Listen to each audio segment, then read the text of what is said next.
Sports fans around this big, beautiful blue marble we call Earth in whatever city you may live in. Welcome to episode 157 of the VWU Sports Podcast. I am, of course, the owner and founder of the bar, Mr. Jacob B. You can call me Jake the Snake, JB. Doesn't matter what you call me, just don't call me late for dinner. I am being joined, as always, by my co-host and bar keys. First of all, Mr. Brandon C.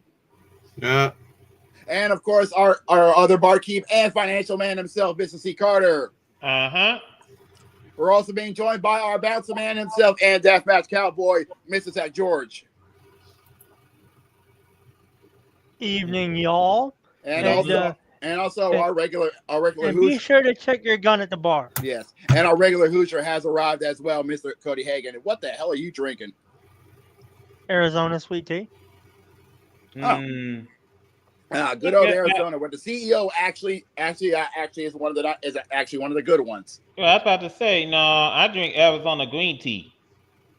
I go for the fruit drinks. And also, Cody, let's not go for technicalities here, people. Yeah. We're not having technical just because I had this pressed. Yeah, well, I like both the teas. I usually go. I like all flavors. I like all flavors of Arizona.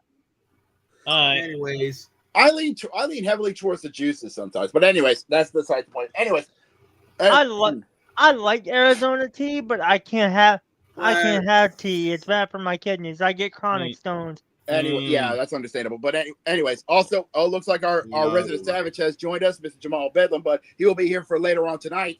Anyways, we got a lot to talk about on this. The Bedlam, 14th. If you got one, check your gun at the bar. New rule. Yeah. Anyway, on this, the 14th of January, 2025, and we're going to get started right away as we're going to take a look at what's been going on in the offseason so far in the Major League Baseball. So far, it's been somewhat quiet on the diamond. So on the diamond, as we are getting close, as we're on the road towards opening day. The only thing I'm surprised about is that nobody is taking Bregman to an account. Wait. We're supposed to check on MLB? Oh God. Boy. Anyway, follow the effing menu. Let me just go ahead and bring this up. First and foremost, the Sasaki sweepstakes has come down to the final three. Yep. It's basically East Coast versus West Coast, as either Sasaki has three to choose from, and it's either the either he can go to Dodger Stadium, Petco Park, or the Skydome. Yeah, and the Yankees. Sorry, Yankees. This is another sweepstakes you're gonna lose out on. My money's on him going to LA. Sorry, Carter. Didn't mean to cut you. Okay. See, look, this is where I'm not surprised on, because see, Yankees, they have the pitching, but from the way I see it, they need a little bit help on the rotation. Yeah, but at the same time, they need people that they got some people that works around both ends, but the only thing they have a bit of an issue with is, I want to say consistency, but at the same time, it's also injuries. Don't forget that too. That too. Mm-hmm. Yeah. Also, they weren't too injured when they lost to Freddie Freeman. Fair enough. Enough said. I don't feel sorry not a damn bit for the Yankees, because tough titty. You should have got the job done, but you didn't. You let an injured man beat your ass in the World Series, and now you can't even get the new Japanese talent. Tough titty. That's said. Fair enough. Also, but the Dodgers have been doing some wheeling and dealing. They did a trade deal with the Twins to acquire Jose Vasquez from the Twins in trading catcher Diego Cartaya. Try saying that 3 times fast. Catcher? Yeah. What? From LA. I know about Cartaya because he's a catcher, but for who? For the Twins. He's going to Minnesota. Oh. Yeah, and the Dodgers are getting Jose Vasquez to the Dodgers to help out with the pitching rotation. Meanwhile, for Zach and Jamal's O's, as I do believe I see our executive producer coming in from work. Hey, what's up? Yeah, no. The Orioles have just agreed to a 1-year prove-it dealer for reliever. How's it going, Jose? Shut up, Cody. I want to hear what Jacob says, but I'm all right. Yeah, as I was trying to say, the Orioles have reportedly agreed, this is coming from NBC Sports, to a 1-year, $10 million deal to reliever Andrew Kittredge. Now, when was this? The 10th. Yeah, so a couple days ago. Also, hold on, Jacob. We also have a trade. The Mariners, as a matter of fact, the Cubs have traded. Oh boy, Miles Mastro Buni. What?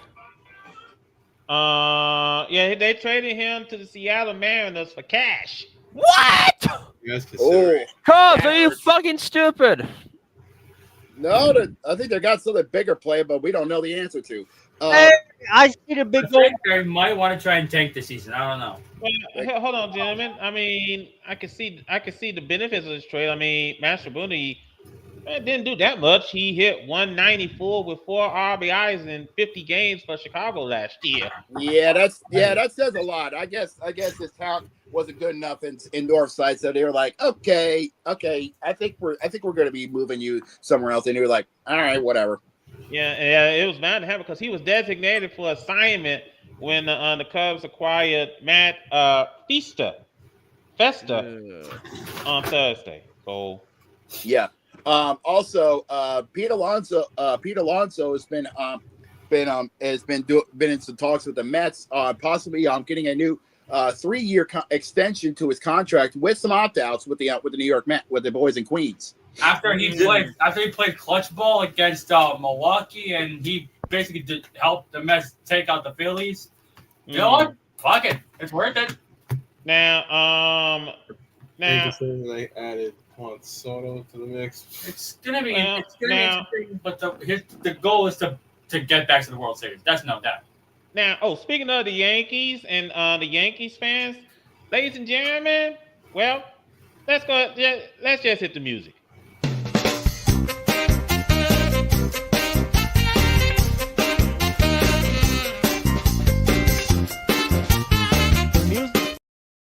I know what this is all about. It is our favorite pastime of the VWU Sports Podcast. Welcome, everyone. Tough fuck around and find out. Yep, because and there's a good reason for that, because the 2 Yankee fans that interfered in the World Series with Mookie Betts, correct? Yeah. Yep. They were banned indefinitely. And it's not just from Yankee Stadium. No. They got the boot from every ballpark. So congrats, boys. Every ballpark. Yeah, congrats, boys. You got your 15 minutes of fame, so now you got 30 years of shame. Yeah, they are indefinitely banned from every big league ballpark under the sun. All 30 ballparks they can't go to. Even the shitty guaranteed field. Yeah, they are screwed. Yeah, I highly doubt they even want to go to Wade Field if they even care. Exactly. Who even goes there? There should have been banned. Sorry, I want Jose talk. Exactly. No one goes to guaranteed field unless you want to see some very, very, very shitty football. So, or at least from a minor league team, people, thank God at Jennifer being the dumbasses that they are.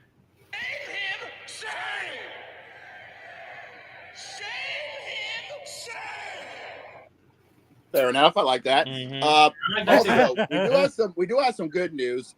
In light of what's been going on in Los Angeles with the horrible wildfires that's basically plaguing Los Angeles County, both LA teams, this sends a bitter pill down my throat because of the other team. Both Dodgers and Angels have decided to help out with the relief efforts by sending in massive donations.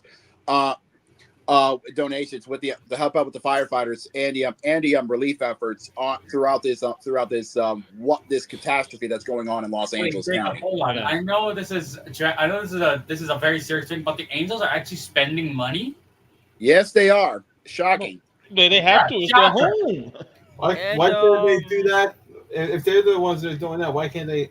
Why haven't they done that part to Shohei? there is a lot, and I mean a You think that- lot of people that are Let like. me explain why they never paid Shohei. Let me explain why. It's just him and Mike Trout. That's the whole team. Everyone else is just sucking their fucking thumbs. Okay. Now, hold on, now, gentlemen. I do have to bring in some sad news, and this is not good. There's a report that the ex-Orioles pitcher Brian Matusz. I brought this up. It's Brian Maddox. Yeah. They said that he died from a likely drug overdose. Oh God. Fuck. Yeah. So, the police report said that his mother found him in his home on January the 6th when she went to check on him. The report stated that Maddox, who was 37, was on his back on the couch with a white substance in his mouth and aluminum foil, a lighter, and a straw on the floor near his hand. Oh Lord. Yeah, That sounds like cocaine. And Oh, there were no apparent injuries, trauma, or signs of foul play, according to the police report. But as part of the death investigation, Maddox's body was taken to the medical examiner in Maricopa County. So, you just hate the story. So No, that's horrible. But thoughts and prayers go out to the Maddox family, and it sucks, and hopefully, it sucks, but hopefully this is what happens in the life of a big league player, you know. I hope the O's organization does something like retires his number or something. I don't know whether or not he made any significant impact on the Orioles, but I mean, he was a bullpen player, so maybe. It would depend on a lot of things. His contribution to the team is kind of important. At best, maybe funeral expenses. Yeah, I'm not expecting a whole lot. Yeah. Anywho, unfortunately, I don't mean to brush that aside rudely, but I heard something and I'm like, all right, now I gotta be an ass. Oh Lord. Now, what the fuck do you mean? The A's are cheap and they ain't gonna help pay off for LA. What the fuck? Angels. You know what the fuck I meant?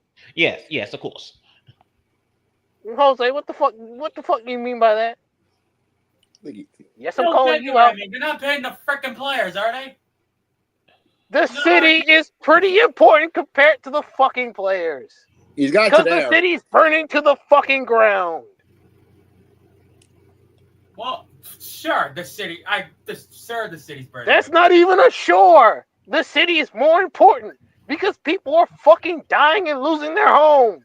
You know this. Don't be obtuse for a joke. 24 people, I think. Has the death toll been upped or? Let's not go there. Yeah, let's not say we did. Actually, yes. I will go there. Yes. The city's more important. I was saying that towards Hagen. Yeah. But again, he's proving my point. The city's more important than paying Shohei $700 million. Yeah, it is. Yeah, it is. It is. Hold on. No. I want an agreement before we go any further. Because I will hold up this podcast until I get an agreement. Oh, yes, of course. I am ready. The city's more important than the team. Good. Go. All right, good. We can proceed. Now, let me just go to this real quick. The Blue Jays, I think someone brought this up. If they did, now go ahead and bring it up. The Blue Jays signed right hand reliever Jeff Hoffman to a 3-year, $33 million deal. Of course, it's already been announced that Verlander is going to the Giants. Yep, he's going to the 1 year, $15 million from what I saw. Yeah, on a 1 year prove it deal. Also, the Reds, they acquired Gavin Lux from the Dodgers for a draft pick and an outfield prospect. So, yeah, interesting. Also, the Yankees got somebody, and it's in a minor league deal. Oh yeah, I'm pretty sure you guys may be synonymous with the name Dominic Smith. Yes. That rings a bell. Yeah, formerly a New York Met. That is going to be somewhat of a backup for one of the two players that could be missing time. And it could potentially be Goldschmidt or Ben Rice. Mm. So he's going to be on AAA for now. That's good. All right. Well, like we said, the offseason has been kind of quiet. Hopefully, some bigger news like some trades and free trades or signings will come through once we hit February as we're getting closer and closer to spring training. Mm-hmm. But until then, we're gonna just keep as much as we can going through. But until then, it's gonna be staying quiet. All right. Let's Jacob, switch gears. I said he's on Instagram that does kind of fit into the NBA portion. In fact, actually, you made good timing on this because we're just about to switch gears and head on to the hardwood. Actually, So look at it right now. This happened last night. LeBron James dedicated his shoes to the LA Fire Department. Yeah, I've heard about that. Yeah, he did do a trick.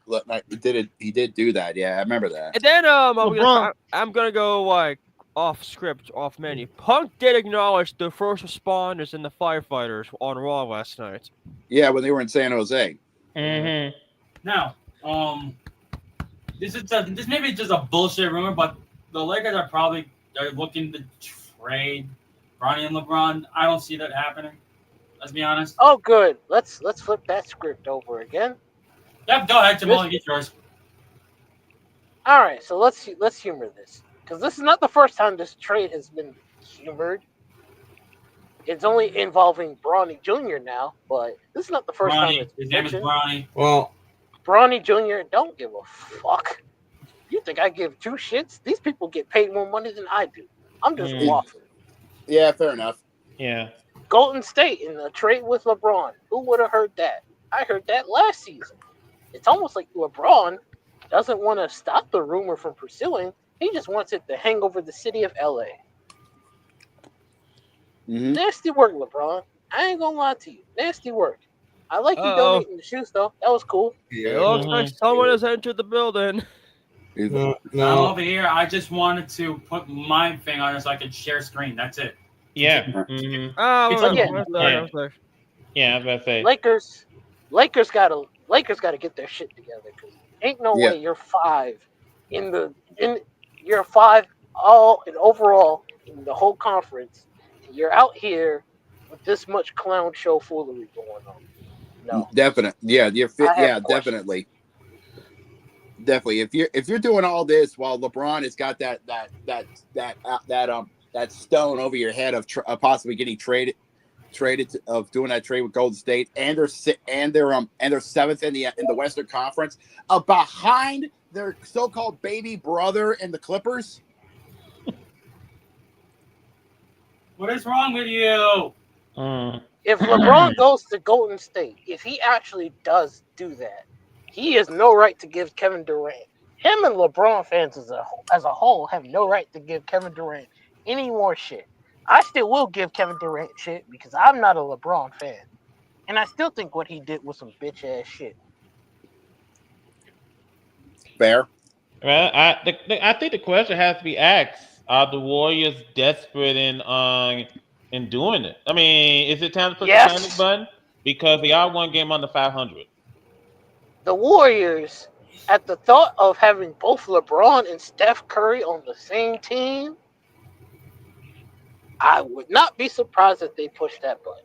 If they did, they're gonna have to give up a couple war chests just to grab those two. Well, it ain't really worth it for Bronny because I think he got pushed. For LeBron, yeah, maybe. Bronny, no. Mm-mm. Yeah. But yeah, yes, definitely. As stated, in the NBA, we're just about to hit past the halfway mark of the season, and we're about to get the All-Star break. About? Good. And got some scores to talk about? There are some scores, and can you stop interrupting Jamal? Well, he was about to answer my fucking question. Relax. Yeah, as a matter of fact, I'm just pulling up the games as we speak. I'm just pulling up the games for tonight as we speak. These games haven't started yet, but they're starting off at the top of the hour. Yeah, top at the top of the hour. Starting off the festivities. Tip off in just 40 minutes in Philadelphia at the Wells Fargo Center. The 76ers are going to go play host to the Thunder. Now, hold on, Jacob, because son tells me Cody is about to brag because a couple of nights ago, it's probably been Sunday, Pacers beat the Cavaliers. I said that I wouldn't be surprised if Cavaliers and Pacers was a close game, and I was surprised that after the podcast was done, that the score looked at the Pacers actually won. Well, how is it? And then Jamal, you said it. How is it crazy that the Pacers beat both the Celtics and the Cavs?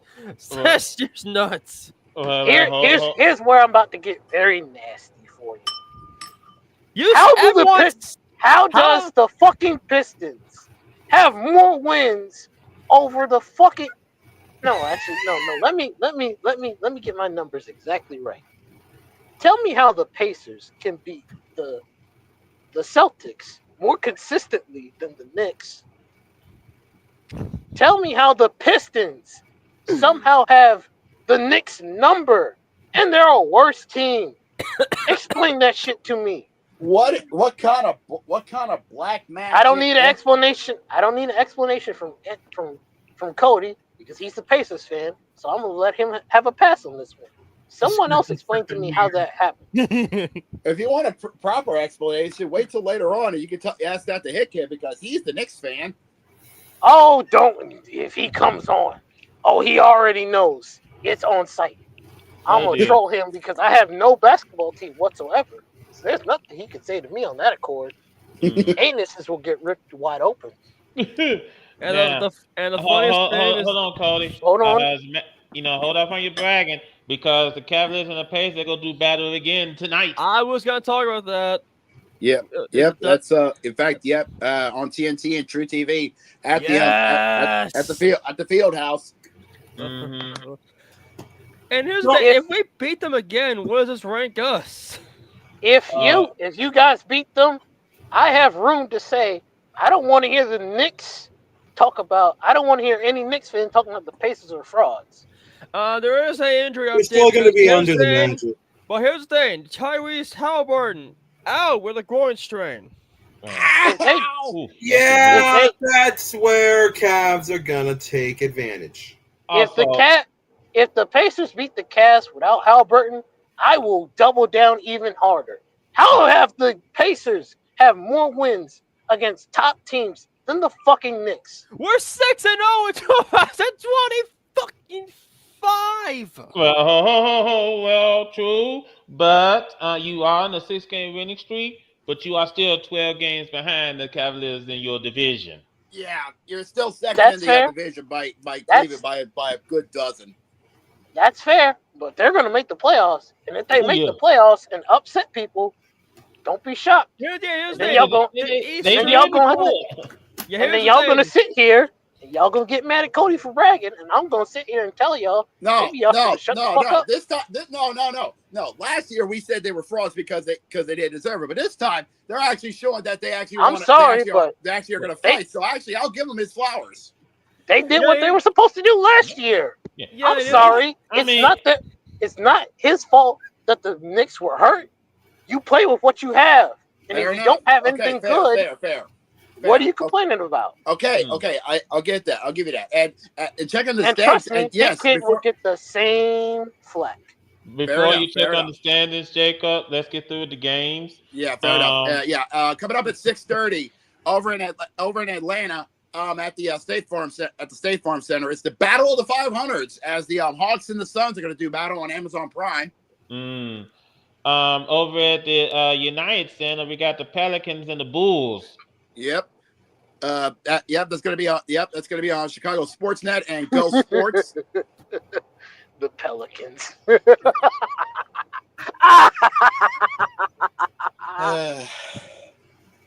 Y'all are one of the worst teams in basketball, and yet somehow y'all find a way to surprise me. I am endlessly amused.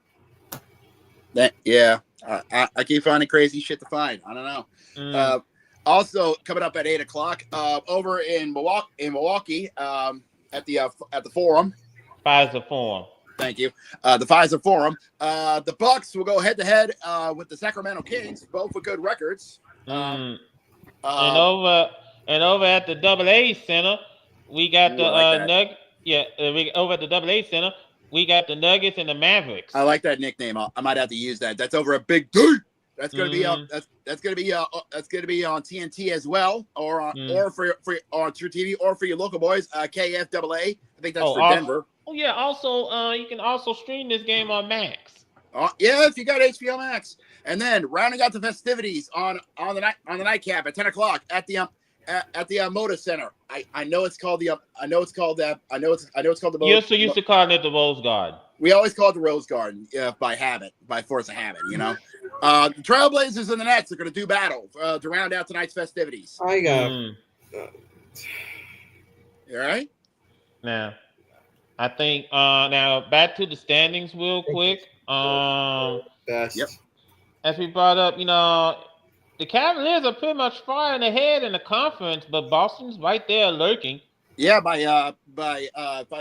I take a look by 5.5, believe it or not, by 5.5 with New York in third by 2 by let's see, no, actually, by 3 give or take, by 3 give or take, 3 to the Knicks, 8.5 to the Cavs. Yeah, 8.5 to the Cavs, 3 to Boston. Orlando's taking 4th. The Hoosier Man's Pacers takes 5th, and the Bucks take 6th. Yeah, and of course the 4 teams in the play-in spot, you got Miami, Detroit, Atlanta, and Chicago. By the way, what the hell is going on in Detroit? So I feel like there's a certain team. Do you really want me to be on that type of time right now? I'd say that. I'd say that question. But anyways. Well, hold on, Jacob. Because you gotta give Cade Cunningham credit. This kid is stepping up to the plate. I agree. And Detroit has now risen above being trash. They're now competently mid. Yeah, they're moving up the rankings. They're now they're a little bit above mediocre and just mid. They're getting. Hey, sooner or later they keep working like they do. They might actually become somewhat palpable. And now if they ever beat the Boston Celtics in any form of an NBA championship before the Knicks, there will be some master trolling being done at a certain Britain man's expense. And I would not stop. Over in the Western Conference, it's a different story actually. OKC is still holding down the fort in the number 1 slot with Houston holding down the number 2 slot by 6 games. Then Memphis is right behind it by literally just a little under a game and a half. Denver is Denver's again game and a half to Memphis. Dallas game and a half as well, and the Clippers half a game to Dallas. Houston and your 4 is a shock to me. Yeah, your 4 playing teams are the Lakers, the Timberwolves, the Kings, and the Suns. Boy, you got. By the way, Anthony Edwards, I strongly recommend you keep your temper in check because who's the 4 play-ins for the West? The Lakers, T-Wolves, Kings, and Suns. Oh, so 2 frauds and 2 up-and-comers. Yeah, that sounds about right. And hold on. Also, Phoenix is actually tied with San Antonio for that number 10 spot, and Golden State's like a half game out. Oh, good. So I hope Victor Wembanyama sneaks his way in there over the fucking Suns. That would be a great story in of itself. Wembanyama getting a chance as just getting his in his his second season. Oh, that'd be great. Yeah. Also, forget, Area 51 is going to be in effect. Also, let's keep this in mind. Imagine if Wembanyama gets in and Kevin Durant is out of the playoffs. We would. Yeah, Jamal would have a field day. It's a possibility. We're coming up on the All-Star break. So best believe we will be keeping up with our boy Evan Boy Evan on the playoff picture as much more as we can. So trust me on that part. Mhm. Oh, and don't get me started if James Harden and Kevin Durant don't win shit this year. Oh, I will help you on shoveling that salt. those two are permanently in the you must win a ring before I respect you as a player. Oh, definitely, most definitely. You know, All right. hold on, I just want to point this out. Who needs pretzels? We're gonna dish out so many salts here. Someone's sodiums will go up through the roof. You mean Kendrick Perkins with how fat he's become lately? Come on. Man looks like he ate James Harden. Oh, no. You know what? Hold on. I can't say anything, but he'll be good. He'll be a good Michelin. He'll be a good spokesman for Michelin. Michelin tires. So I got one better. Kendrick, the only double I've ever seen is from In-N-Out Perkins. Oh, dude, let's just Marshmallow Man, we found them peoples. Oh God, okay. Right. Let's get on the. Hold on, wait a minute. Who are you gonna call? Perkins. Hey, we're talking about Anthony Edwards here, and let's go ahead and move on. Let's get out of here. All right, let's get to the college course because, ladies and gentlemen, we've had ourselves a seismic upset over the weekend. Over the weekends, ladies and gentlemen.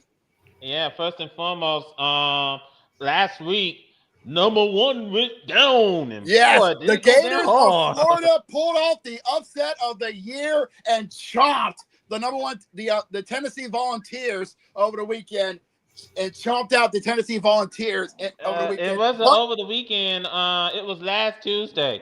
Oh, last Tuesday. Florida. I was about to say last Tuesday, Florida beat the living daylights out of the Volunteers, 73-43.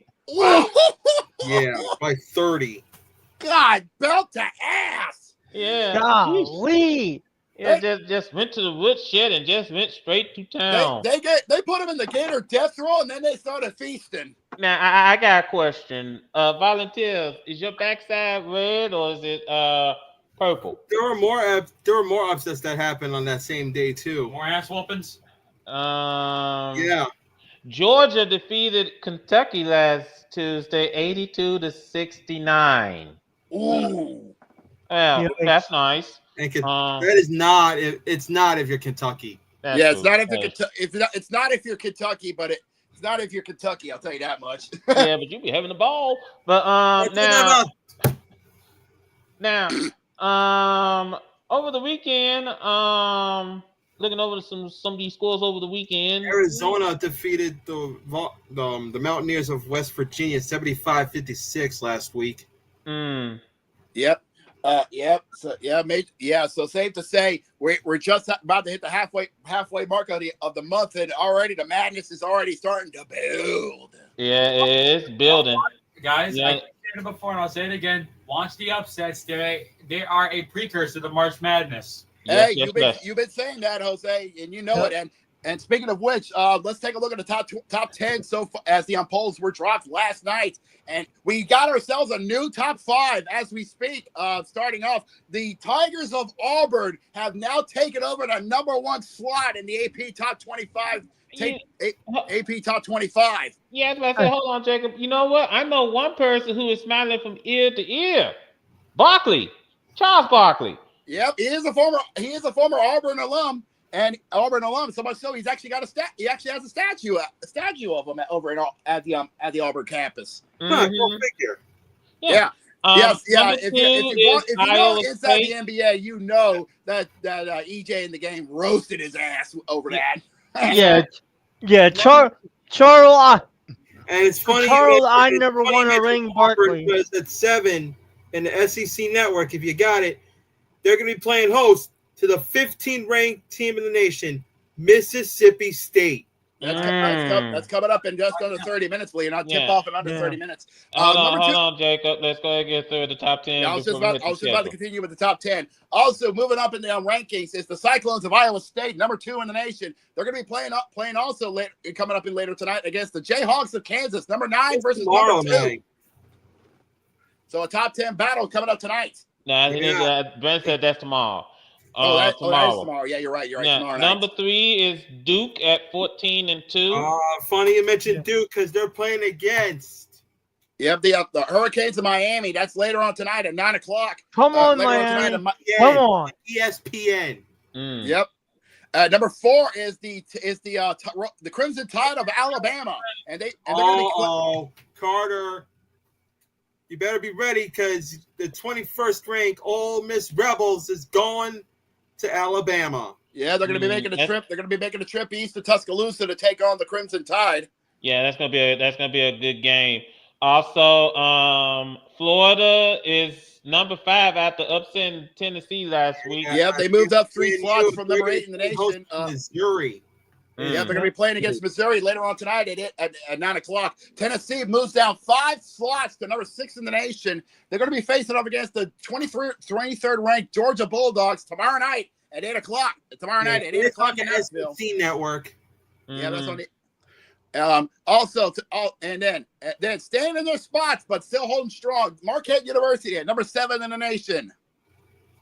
Literally, the only team that's not moved is Marquette. Yeah, they're playing Paul. Yeah, they're gonna be. Yeah, that's tonight. That's gonna tip off in just under 30, just over 20 minutes. Hold on, Jacob. Let's be honest here. At this rate, anyone can beat the Paul.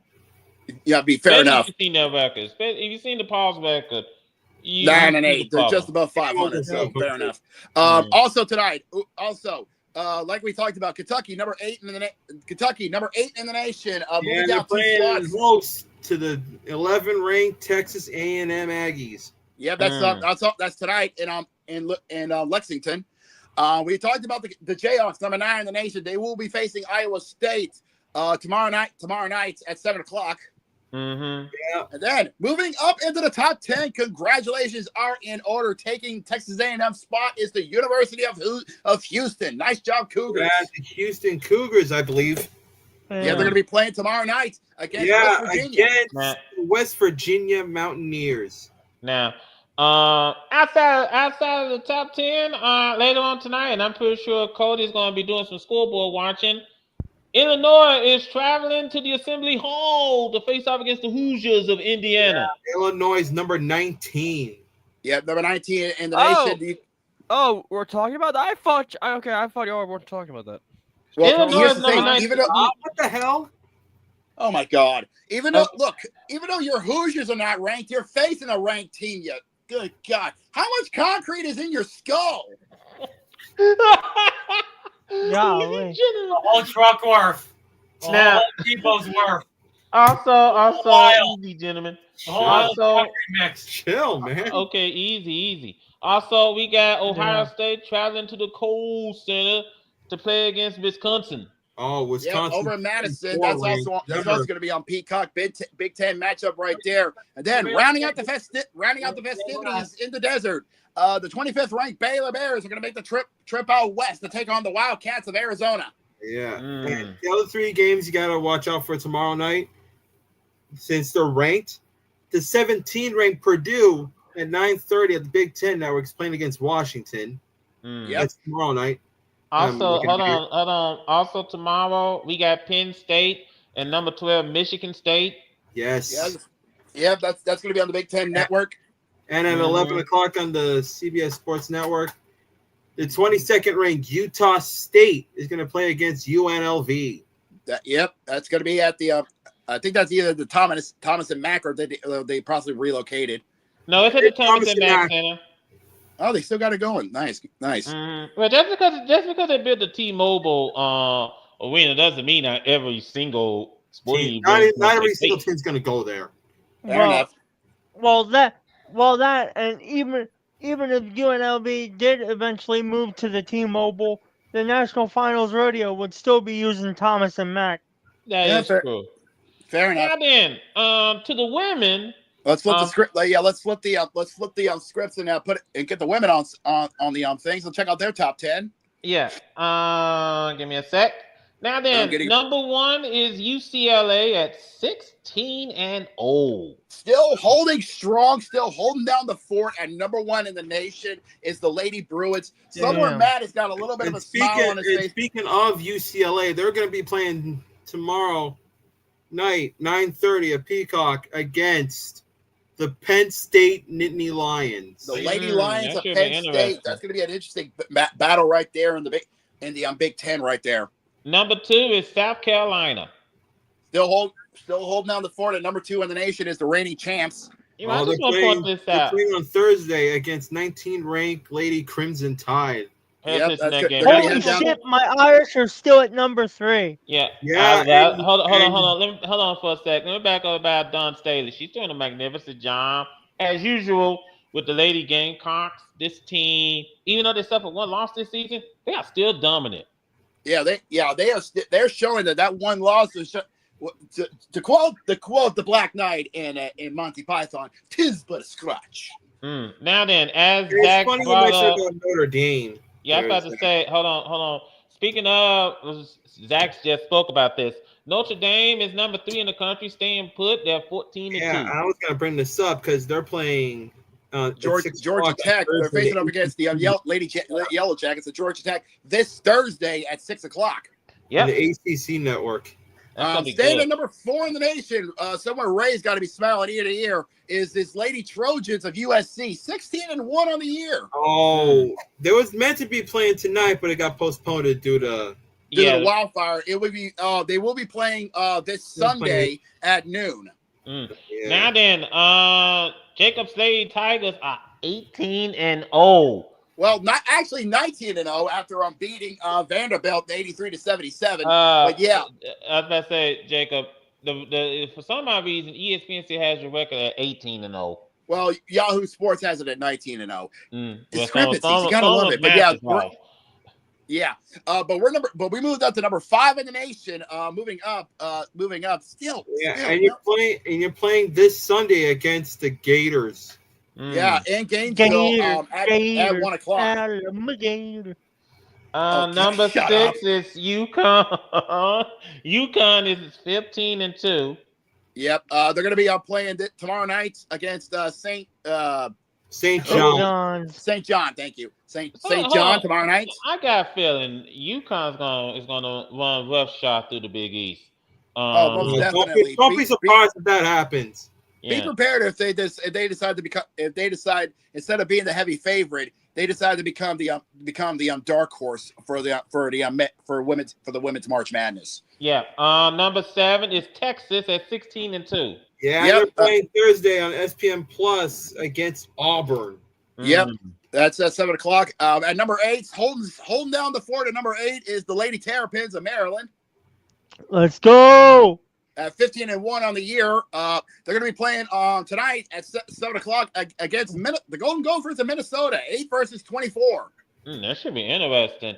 Number 9 is Ohio State at 16-0. Yeah, you should win that game. Yeah, the Lady Buckeyes holding down the number 9 slot.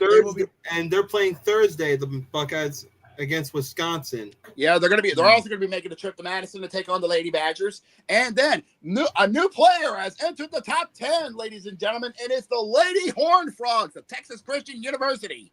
Yep. They're playing tonight against University of Central Florida. Yeah, the UCF Knights of Central Florida will be coming over to Texas Christian tonight at 7:30.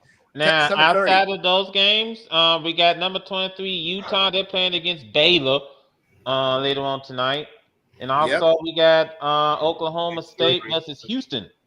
Yeah, Oklahoma State 24. Tied Minnesota. Yeah, Lady Cougars are struggling. They're 0-5 in the Big 10. I mean, in the Big 12. In the Big 12, 0-5. That's going to be a conflict of interest that the Lady Cougars are struggling while the male Cougars are just got into the top 10. Yeah, I just want to point this out. I'm pretty sure that gone are the days where the women's game went first, and then after the women's game is over, the men's game goes second. Well, I know most universities don't do that anymore, but I just want to point that out. That's all. Now, We're staying on the women's side, and God, I don't want to talk about this story, but we have to. And there's a reason how come there are folks out there that give the fan name a bad name. Oh God, I know about this, and I hate this more than anybody else. It Mm-hmm. makes me sick. Yeah. Now let me go ahead and bring this up because, yeesh. There was a stalker that was after Caitlin Clark, but he acted up in the court. He acted up in court today. Yeah, he pretty much acted like a clown. Yeah, he said. Somebody get him some clown shoes. Yeah, as a matter of fact, let me go ahead and read the story. It says Michael Lewis, who was arrested on a felony charge for allegedly stalking WNBA star Caitlin Clark, appeared in court Tuesday and immediately was rebuked by the judge for talking. When he entered the courtroom at Marion County Supreme Court, I think that's Indianapolis's county, isn't it? Marion County. So yeah. I believe so. Lewis. If our Hoosier wasn't muted, I think he would have helped that. He would have confirmed it. But yeah, Lewis sat back in his chair. That's true. Yeah. Okay, thank you. All right, then Lewis sat back in his chair and said, "Guilty as charged." And he interrupted the court's proceedings multiple times. Dang. You had the right to remain silent, and I expect you to exercise that on me, Judge Angela Davis said. When Lewis, who was 55, continued, she told him again to stop talking. Davis entered a not guilty plea on Lewis's behalf, stating that she wouldn't accept a guilty plea at an initial hearing. She assigned public defender Gavin Mouthful. Yeah, it's a mouthful. To Lewis's case. Lewis was ordered held on $50,000 bail, and Davis ordered him to stay away from Indianapolis basketball arenas Gainbridge Fieldhouse and Hinkle Fieldhouse, where Clark and the Indiana Fever play their home games, and to not have any contact with the reigning WNBA Rookie of the Year. I don't need to go into more, but let me just add this. Lewis could face up to 6 years in prison and a $10,000 fine. Yeah. Safe to say, this dude is one of the reasons why us fans get a bad rep, okay? And why us good eggs try to stay hidden at our houses just to try to enjoy the show. Okay. Yeah. Come on in here, kid. Hey, welcome in. Yo, how are we all doing? We're doing good. We're just getting through the launches. I don't know what man's, but when we get to the gridiron, I have it's not even over wildcard weekend. I was hoping to be on the show 2 weeks ago. I have a rant on a team who I really need to fucking tear apart. We'll let you have that moment. We will let you have at it when we get to football. Don't worry, we will. But yeah, like I said, this douchebag, it is decided that, hey, this awesome basketball player is helping out with women's basketball. I'm gonna decide to stalk her and try to and tell her how much I appreciate her. Thanks, you dipshit. Eesh. Can't you just be a normal guy fan and hang up? Well, apparently none of us are normal, so what's the point of asking? Yeah, that's true. Let's go ahead and move on from this story. Let's get out of here, Hush, I wasn't done yet. Or better yet, if you have access to the internet, look for her OF leaks. Okay, now I'm done. Okay, stop. Okay, now Zach, shut up. Now you're hitting the line there, buddy. Yeah, Anyways. Now let's go ahead and head out to the ice. And first and foremost, before we do anything, I do have some news to report. The 76ers and the Philadelphia Flyers are getting a new arena. About that. No, I'm serious. This is a new one. Wait, they're actually going through with it? Because I've heard to the rumor mill, they're saying no. No, the first one they said no. This one is a yes. The Philadelphia 76ers will partner with Comcast Spectacle, their current landlord, to build a new arena in South Philadelphia and abandon a deal with the city to move downtown. Two things to say about that. All right. More people get to watch Philadelphia lose in playoff games. Two more Knicks fans get to take over the court of the 76ers. Tell me I'm wrong. Now, You're not wrong. You're not wrong on both fronts. Now here's the thing. Jacob, because you spoke about that story. I know the story you was talking about. It says the stunning reversal comes as a relief to critics of the plan to put a $1.3 billion arena near City Hall at the edge of Chinatown. Okay, Man, that part kind of makes sense because do you really want to put an arena that close? Man, Sheriff Parker on Monday called the proposal a win-win-win-win for Philadelphia. Philly, this is a line. This is a curveball that none of us saw coming, but nevertheless, we are here, Parker said at a midday news conference. But some critics and city council members felt betrayed after 2 years of fraud negotiations over the downtown plan. City council member Jim Harity told a news station he felt completely bamboozled. Dang. I'll be right back. So Parker was joined Monday by NBA Commissioner Adam Silver, who appeared remotely, and team and Comcast leaders who promised the new plan would bring vibrancy and a new vision to both locations. The parties also pledged to work with the city to try to bring a WNBA team to Philadelphia. Though plans have changed, the one thing that has not changed is our commitment to do something good for the Sixers, our fans, and most importantly, our city, said David Adamant, a partner in the 76ers ownership group, Harris Blitzer Sports and Entertainment. The city council has voted only weeks ago to approve the team's plan to open its proposed 76th place downtown by 2031, despite opposition from residents of the city's nearby Chinatown and others. The team, which shares space with the Flyers of the NHL, in an arena owned by Comcast, has said it wanted to own its own facility when its lease expired.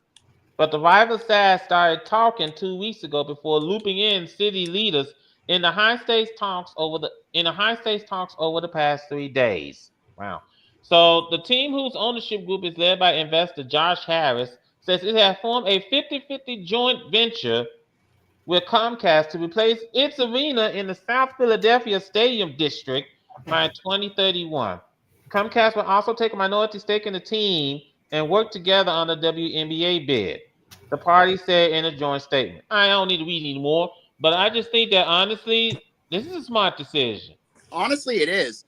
And honestly, it could help them out a lot because, as we all know, the Wells Fargo Center has been up for over 2 decades. Honestly, mm-hmm. And honestly, and that barn is going to show it's starting to show its age. No matter all the upgrades they've been doing. So this is going to help them out a lot. You know. Mm-hmm. So now the big question is about the possible expansion of getting them a WNBA franchise. What are they going to be called? Because I haven't seen them with a WNBA franchise ever. Well, they could always take a page out of Elton John and call the team the Philadelphia Freedom.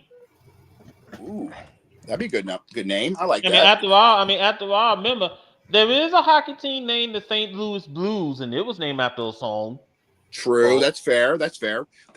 And also, this could also help them out with indoor football because before the AFL became what it is, they were also an arena football league as the Philadelphia Soul. Yeah, I highly doubt that they're going to, especially after they have the old arena football league pretty much went bottom up last year.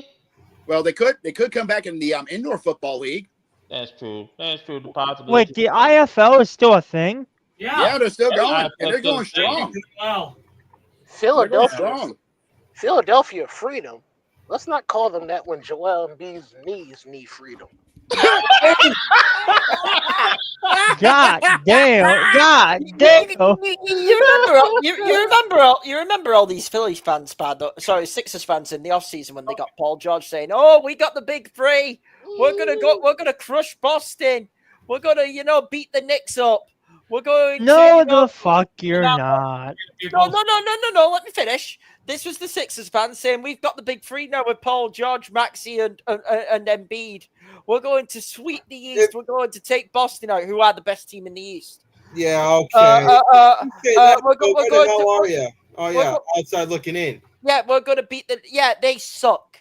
Yeah. They absolutely suck. It's hilarious. They may not even make the playoffs, and that'd be a hilarity. Now, I have a question for you since you're here. Why Go does ahead. the Knicks smell like Detroit's nuts? The Knicks right now are too inconsistent, but I'd rather them be inconsistent in the regular season than in the postseason. I am hoping Mitchell Robinson's going to be a big help when he's back. I believe he's back in this week, next week or two. A bit worried about the Knicks' bench depth, but overall, it's one of those where, in a sense, I would rather us here's the thing. I think the Knicks are gonna worst get the 3rd seed, best get the 2 seed. Cleveland. Let me give them praise. Have been awesome this season, and I know everyone's saying they can win it. I just worry about them in the playoffs. If everyone gets where I'm coming from, because that's a whole different ball game. Fair enough. That's understandable. It's all gonna in 7 games. I think that says a lot. Fair Here's all I'm gonna enough. say to you. If the fucking Pistons beat y'all in the playoffs, I'm going to wreck you. That's not going to happen. If that ever happens in the next 2 years, I will wreck you maliciously. I think so here's the funny thing about the Pistons, and I really mean this. I think they'll be really dangerous next season. They do have a young team. I think they've got a young roster. I think they'll be really dangerous next season. These fuckers are winning basketball games. They have no business winning. They're winning basketball games too early. But that's why I think they'll be really dangerous next season. I just think right now, I think the East this year, I want the Cavaliers to finish in the 1 seed, and I want the Knicks to have the. I still think Boston's the team to beat in the NBA. Okay, you're damn right. And I mean that overall. Both Eastern and West, and I get the Thunder and the Cavaliers have been fucking awesome during the regular season. There's a difference. Regular season. All right, let's go ahead and get to the NHL game. Yeah, let's get back to the NHL here because we do have a big slate here tonight. As we're getting closer and closer to the Four Nations face-off, our new version of the All-Star game coming up. Yes, we do. And at 7 o'clock, we're heading to Boston, TD Garden, to see the Bruins play host to the Lightning. Yep. The Bruins facing off against the Lightning. Also at 7 o'clock, the tracker will be opening up again at the Capital One Center as the Capitals go head to head with the Ducks of Anaheim. Now also going on at the Scotiabank Arena, we got the Stars and the Maple Leafs. Yep. Also tonight at 7 at the Nationwide is on your side center. Hey, blame them for having an insurance group for their sponsor. The Blue Jackets will go head to head with the Flyers. Also at the PPG Paints Arena, we got the Kraken and the Penguins. And then rounding out the 7 o'clock festivities at the Pizza Box, the greasiest barn in the league. The Red Wings will go head to head with the Sharks. Now then, later on over at the go ahead, Jacob, because we are in the Prudential Center. Thank you very much. At the welcome to the Rock. The Devils will go head to head. About to play host to the Florida Panthers. We're fucked.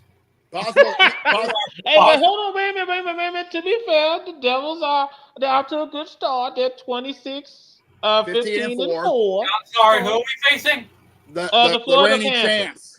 Exactly. We're fucked. Jeez. Holy of little faith. Yeah, definitely. Also at 7:30 at the UBS Arena in Belmont, the Islanders go head to head with the Senators of Ottawa.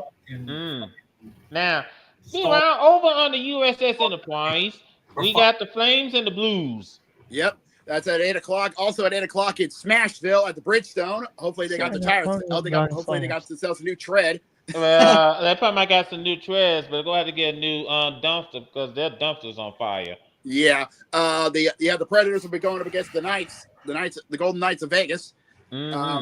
Rounding out the 7 o'clock festivities over at the Canada Life. Well, I think it's called the Canada Life Center. It is.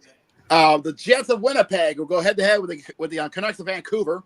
Now over at the Delta Center, we got the Canadiens versus the Utah Hockey Club. Oh boy. Okay, what's up, Hoosier man? I've just now seen the score of the Blackhawks. What the fuck is this season? Oh God, I can't answer that question. And then rounding out the festivities, Hicket's going to listen in on this one. It's good at the Ball Arena in Denver. Colorado are going to go head to head with the Rangers of New York. That's going to be at the MSG, which I'm possibly going to see. Now, no, also, let me just listen into that because the Rangers have been sucking this season. Now, let me just go ahead and just bring this up. All these games, you can stream all these games on ESPN Plus. Yep. You can check them all out on ESPN Plus. ESPN Plus, definitely worth the subscription. It is worth it because you can get all these games in their local television, their local TV stations, depending on which team you want to root for. So it's worth the time and the place for your hometown team. So it is worth it, honestly. Oh, wait. I forgot to talk about this during the NBA portion, but I forgot because my mind was like focused on a lot of other shit. Why am I not surprised? So, Indianapolis NBC station is now going to be hosting the five. No, wait, that was nerd. So, okay. My mind's now thinking about the Peacock NBA on NBC commercial because it featured a lot of NBA players. Oy vey, you really need to get a jackhammer for that concrete. Anyways, hold on. I think what Cody's trying to refer to is Channel 13. Yes. I don't think I can't think of their call letters right now. Yeah. But they announced that they're gonna host 5 or 6 Pacers games, and then I was gonna talk about there. And then the campaign for NBA on NBC began this week. Cool. Cool. Anyways, yes, ma'am. Anyways, as we take a look at the standings for all going on, as we're getting close to the All-Star break, basically both conferences they're basically almost at each other's throats. Honestly, How crazy is it? Well, put it to you this way: it's almost count on your hand. Washington is still holding down the front on top of the East, but Toronto and New Jersey are catching up to them by 5 points. Yeah, I was about to say because usually they break them down by divisions, since that's how they set the playoffs. In the Atlantic division, the Maple Leafs and the Panthers are tied. They're not tied. They're not tied, you Hoosier. The Toronto leads the Atlantic. Hold on. Maple Leafs have a 3-point lead over the Panthers. Yeah, lead over the Panthers, while the Lightning has got the 3. Wait, let me finish. Tied in the GP. Jeez, that's games played. Dummy. Yeah. As games played, you dingus. Dingus, yeah. Dingus, yeah. Time out. They do the standings by points. Good Lord. Please. Say it with me. Dingus, yeah. Let's go ahead and get through with this. Moving on. Like I said, the Maple Leafs lead the Panthers by 3 points. And the Lightning is in there, but they're like 7 points out. Yeah, behind the Maple somewhere in Leafs. that area. Yeah. 5 points behind. Also 5 points behind their neighbors. 4 points, Jacob. 4. Oh, 4 points. Yeah, I forgot. 5. Yeah, 9:49 to 53. Over in the Metro, Metro is a different story. Metro is a somewhat different story as we stated. The Cats hold down the Metro. You're goddamn right we do. It's a dog, but the Devils are coming up on them by just 5 points, believe it or not. Mm-hmm. Yep. It's a dog fight, meaning it's a dirty fight, not an actual dog fight like most people are thinking. We want to clarify that. Wait, Yeah. wait a minute. Let's hold on. The East. Hold on, Brandon. Hold on, Brandon. Sorry. We got to bring up about what's going on in Columbus Yeah, because because the Blue Jackets are slowly crawling their way up to the top 3. yeah, I mean they're on a 4-game winning streak. And let's face it. That season pretty much derailed right from the get go when the Goudreau brothers got killed. And it's like Yeah. as if this team is playing, in their honor, playing in their memory. Honestly, if they have a somewhat very good season and they're showing they can, honestly, they're going to be having themselves massive amounts of house money. I don't care what anybody says. Yeah, Okay. and also, if you look at the wild card for the NHL on the eastern side, oh boy. Yeah, it is literally a dogfight for the wild card in the Eastern Front because, believe it or not, Columbus have a chance to sneak in with the wild card because they got the second wild card slot behind Boston by a point. Mm-hmm. Yeah. Honestly, Mostly everybody was by a point. Look at it. that's Outside of Buffalo. Yeah. Outside of Buffalo, everybody is within a point of each other in the wild card race. Mm-hmm. honestly, I think Jose trying to say something. Go ahead.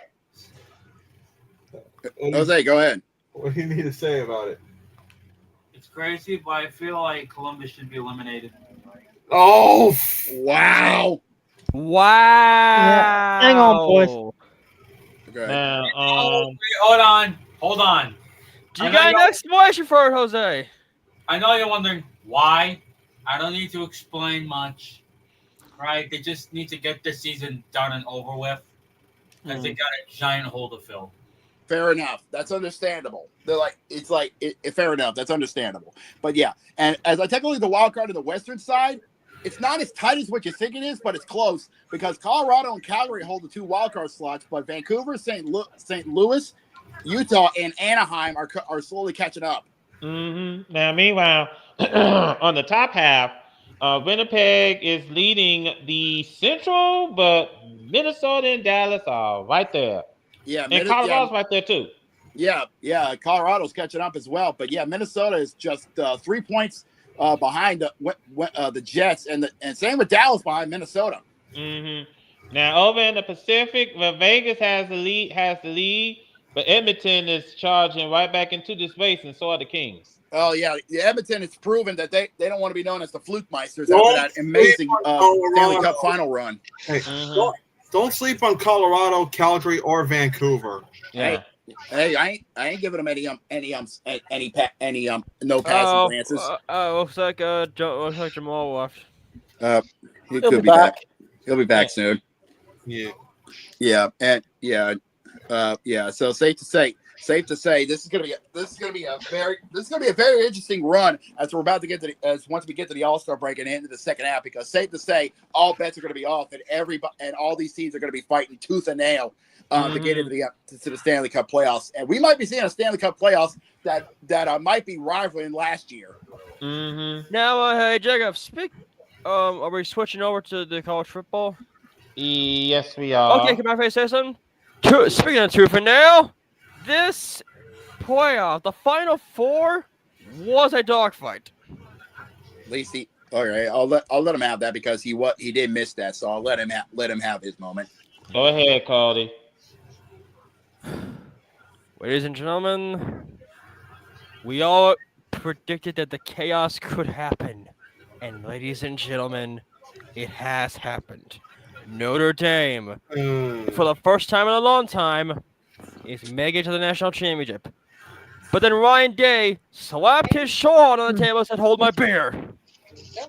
Thank you. Still not well. That's good, but we're still not going to forgive you for picking the Blazers over Notre Dame. All right. Yeah, that's it. That's I it. have to think, I will be rooting for Notre Dame, by the way. I have to say that. I will be rooting for Notre Dame. Safe to say, ladies and gentlemen, 12 teams have entered, but now we are down to the main event. We are down to 2. And next Monday in Atlanta, these 2 teams will be battling it out for the right to hoist the national championship. I think it's gonna be. I just want to point this out. I think it's gonna be a good game between the between the Buckeyes and the Fighting Irish. It's gonna be a very good game. I think that folks in Atlanta, hey, you got yourself pretty much a heavyweight fight here.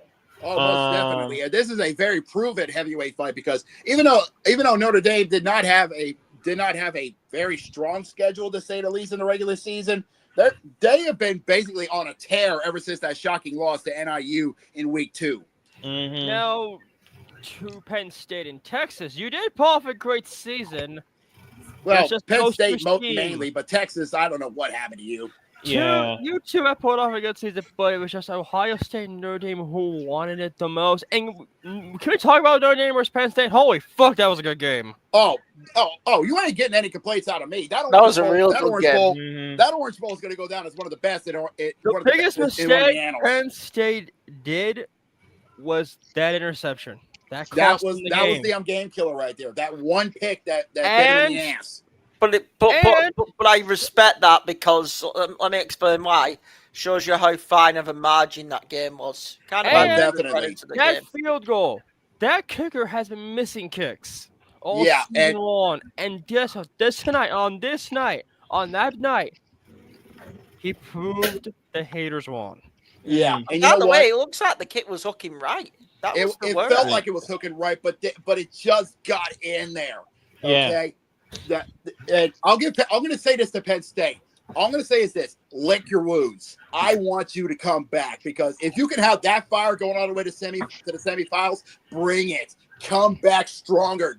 Give us that fire and prove us wrong again and go all the way to the main event. Mm-hmm. Okay? Absolutely. Let me just bring this up because I think it's going to be a very good game right here.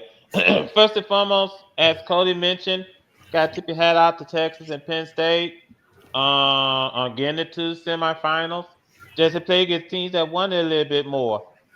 That's all there is to it. I think we're in for a very good showdown. Here's the crazy thing that I just looked up as far as these two teams are. Mainly for Notre Dame. Mm-hmm. They have not won the national championship since. Listen to this: 1988. Yeah, 88. Since 88. But I did say this to the last championship. That's what ESPN said. ESPN said 2012. Yeah, 2012, 2013.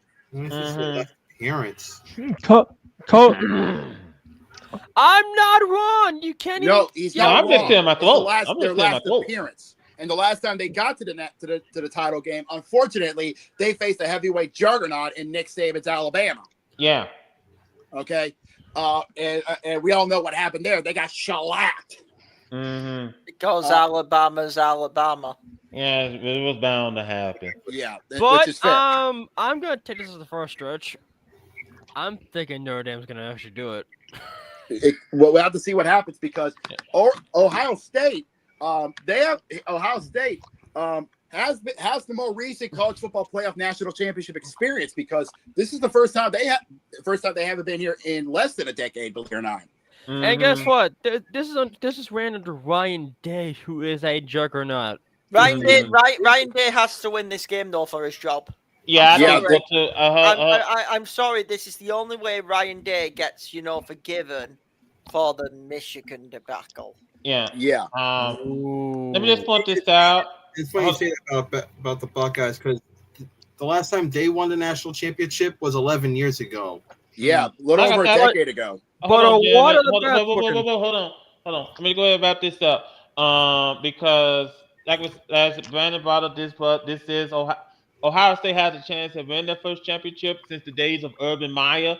So yeah, and believe it or not, the irony in all of this is that was when the college football playoff was first implemented. They were the first winners of the college football playoff national championship. Mm-hmm. So I think that this is going to be a very, very intriguing championship game. Please catch it. It's going to be on ESPN. And ESPN is going to go full hog wild on it, as they always do. They're going to do the megacast and everything. You're going to have the main broadcast telecast on ESPN. ESPN2 is probably going to do like the StatCast with Manning and friends. ESPN News is ESPN News is probably going to do. ESPN News is probably going to do either homecast for either Ohio State or Notre Dame, depending on which one you want to go for. And ESPNU is going to do the Skycast. Yeah. Well, I'll let you know in just a moment. Let's see. So, ESPN regular broadcast. ESPN2 is going to do the field pass with the Pat McAfee show. Ooh.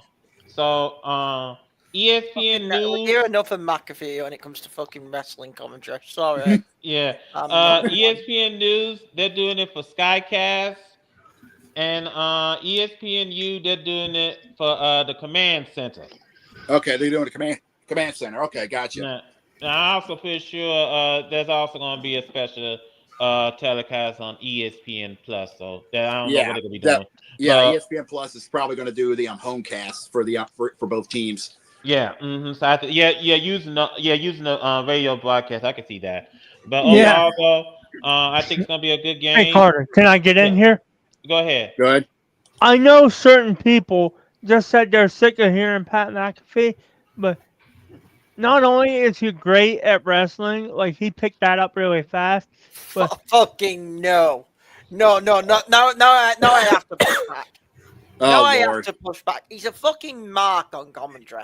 Oh God. He is a fucking mark. I'm sorry. I'm not trying to. To be fair, we can't say mark when all of us are fucking marks. That's a little hypocritical. I know we're all fans, but I'm sorry.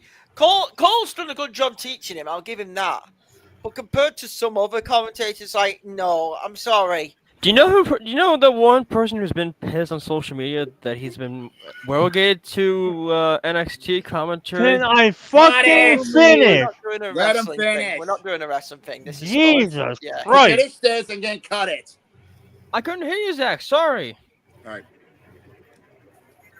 Finally, as much as I enjoy listening to him commentate with Michael Cole, since football's kind of his element, what he knows, I could listen to Pat talk football for forever, but that's just me. Fair enough. No, football is good at. I'm not even going to deny that. Oh most definitely. I just think his wrestling commentary is way overrated by people. Hey, I don't think exactly. All right. This ain't the wrestling podcast. No, we better move on. No. If you want that, go check out the Four Post Massacre podcast with I Morgan and Adam. Yeah. I was about to let me bring this up. You want to talk about wrestling? Go pay $77 on StreamYard and have your own show. But if you can't do that, go check out the Four Post Massacre podcast with Sahaya Morgan and Adam Jackpot. Do yourself a favor. Yeah. Let's go ahead head out to the gridiron. Now let's get to the meat and the potatoes. Hold on. Wait. Before we talk about the playoffs, we do have to report on what's going on in Dallas. But before we report on what's going on in Dallas, Hit Kid wants to fight somebody. Yeah, I have a couple. I could fry the Cowboys, but that's too easy, and I think I'll leave that for Josh. Okay. There's another team which really pissed me off, and it's not an NFC team. Before anyone thinks it's a rival of Seattle, no. All right. Miami Dolphins. Oh Lord. Miami fucking Dolphins. I'll go get the pan. One, fucking Tyreek Hill quit on them, by the way. We should all, just say that. Okay? Yeah. But two, this organization, one, you lot fucking put Tua's career in danger by not drafting O-line. Let's just all say it. Fair. Especially off that concussion. Well, Tua don't help himself. No, he don't help him. I'm not going to disagree with you there, Jamal. He don't help himself. But proceed, because I already know where you're going. Two, the defense is shocking. Okay. But three, and what pisses me off the most about this team is this team fucking should, for me, with the ownership and the GM, who they've brought back, by the way, both, okay? I can see bringing back Mike McDonald, but you've not done anything as a team at all. It's gone. Okay? Yeah, I see the fans, complaining, fire this, fire that. All right. Sure. Which I get, and I understand your pain. For fuck's sake, Miami, you were before the season, we were all saying, oh, this is going to be our season. We're going to take the crown off Buffalo and all that. Same problem I have with the fucking Jets, but we all know they're a clown show. Miami, oh, trust me, we'll get to that very soon. Yeah, but here's the thing: we've always known the Jets to be the fucking clown show organization. That's the cold-hearted truth. Miami gets too much of a hidden fucking pass. Really does. They get a pass. They get a pass mostly because the Jets are significant. No, that's what I mean. They get a pass because the Jets are sure shit. I'm not willing to give them a pass. They're a fucking mess. They are a fucking mess of an organization. I think next season they're going to have an even worse season. I don't think. I think they'll get a maximum of 7 wins. And that is it. I just think the Miami Dolphins are a fucking joke of a football organization right now. All right, Carter, proceed with your news. Now, the news we have is that Mike McCarthy is out as head coach of the Dallas Cowboys. Nah. Had to happen. Nah. Hey. Bye, clown shoes. That's actually fitting. I will let him have it. Well, you're I'm not wearing too them. fine with him saying that. This had to happen. He can have that actually. Really? Yeah, I'll take it. Have you seen how bad the Cowboys are? Oh yeah, I'll give him that. I will give I him don't think that. they'll be. I'm sorry. We can't give Cody any slack when the Colts did better than the Cowboys. Oh, but the Colts are still a mess. The Colts are still a mess. They are. Dementia. They are. So Jerry Jones doesn't have dementia. Cool. Hold on. Here's the truth, though. If you put the Colts in Carter's division, they're a contender for getting another season win. That's sad but true. That's sad. That's sad. Somewhere but true. Metallica just heard their song and started hitting the drums. Yeah, that's sad. Anywho, Mike McCarthy is now gone from Dallas, and to that I say, who would have seen that coming? Oh wait, everyone. Jerry Jones did the right thing. It's a miracle. No, Mike McCarthy left on his own accord. Yeah. Oh, then never mind. Yeah. He didn't make the decision on his own. He's gone on his own accord. Yeah, but I said they just couldn't come to an agreement. So he didn't get fired. Mm-hmm. He didn't get fired. He fucking left. Yeah. I said they just couldn't come to an agreement, so he left. Now he probably might end up going to Chicago, but you never know. Now I ain't giving Jerry Jones any bit of credit because they're out here talking to Deion Sanders, and I'm like, ooh, he's gonna talk to Deion. Does Jerry Jones have the nerve to put his ego aside and let a man take care of his football team? I don't know. That's what Jamal has a point because as You long know, as and, Jerry you know, Jones, I still feel like there's gonna be an ego trip going on. well, Jamal here's the got thing. a hell of a point. Well, here's the thing. Hold on. Here's the thing. As long as Jerry Jones is still walking up and down in that office, Cowboys ain't going anywhere. What if I chime in on something that did happen last Friday? What? Jacob, I think you might know this. Last Friday, VWU Sports died. Oh, yeah. Okay. Well, VWU Sports announced last week that there was a large-scale deal in which Disney acquired a majority stake in the rivalry streamer in football operations. Cody. Because the story is that Disney acquired majority stake in Fubo to end the lawsuit that Fubo had against blocking VWU Sports from launching. So Disney made a deal to get majority stake and probably might make a joint venture with Fubo and Hulu plus Live TV. And for that reason, VWU Sports is going bye-bye. ESPN probably might launch another flagship platform. So it's bound to happen. And by the way, I don't think anyone cares, especially you're gonna pay $45 to get VWU Sports. No, thank you. No thanks. Yeah, not a chance. No now thanks. let's continue the NFL stories because there's a few that go around. Now, like I said, Cowboys ain't going anywhere as long as Jerry Jones is running the ship. That's all there is to it. Now then, we do got to talk about the final wild card Hold on, games. before you even do that, there's a Uh-huh. few coaching buzzing rumors popping off. Yeah. You might as well address those now. Yeah, let's talk Alright. about them. Deion Sanders. I already mentioned that one earlier. Yeah, we already got that one. No need for me to Sorry say about that. anything. I had to come downstairs. That's So we understandable. understand. Good. Robert Saleh is rumored to be going to the Jaguars. Wait, The who? head coach. Robert Saleh to Jacksonville? What? As the head That's a rumor. coach. Yes. I actually like that move. I don't That's even know who that is. No, he was the former head coach of the Jets before Aaron We got a Rodgers raw took him deal. out of town. We got a raw deal because of fucking Aaron Rodgers. Mhm.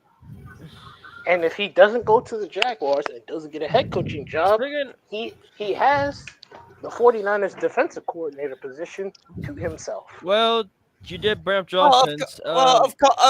of course, he has the Niners defensive coordinator position to himself because the Niners are fucking desperate. I'm sorry. I'm sorry. I know I said I wasn't going to rant on a rival. No, I fucking can't. In good faith, I can't. These fuckers, these arrogant motherfuckers, now with the last play schedule saying, oh, we had too many injuries this season. And yeah, we all know they did have an injury hit season, okay?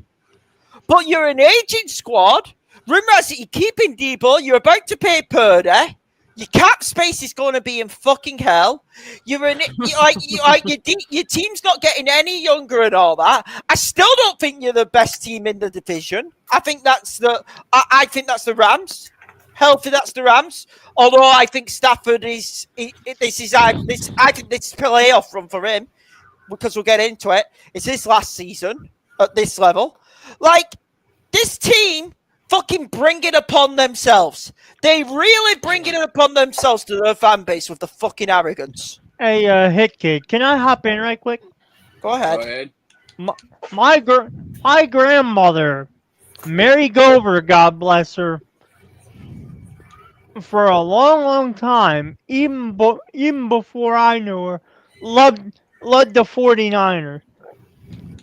Y'all would know that because every time I picked them this past season, I would mention that I was picking them for her because I was still grieving. And I don't mind your grandmother, but I'm sorry, the fan base is a bunch of cocky assholes. To be fair, I could literally say that about every fan base. Yeah, but these lot not even realizing their faults as a fucking team. But the point, lads, the point I'm trying to get at here is these are not the 49ers that my grandmother loved. I hope that she wasn't watching any 49ers games up there because they played like piss all year. She'd be incredibly disappointed. Now, with all of this being said, I'm going to say something that's not going to make Kid very happy. Unfortunately, they are still the standard of your division. Oh, fuck off! Fuck off! They've been to more Super Bowls. They've been to more Super Bowls than you have. Yeah. When's the last time they won a Super Bowl? When's the last time they won a Super Bowl? Since the last time the Cowboys won one? Yeah, I think 1994. And to your credit, Seattle won a Super Bowl more recently than they did, but so did LA.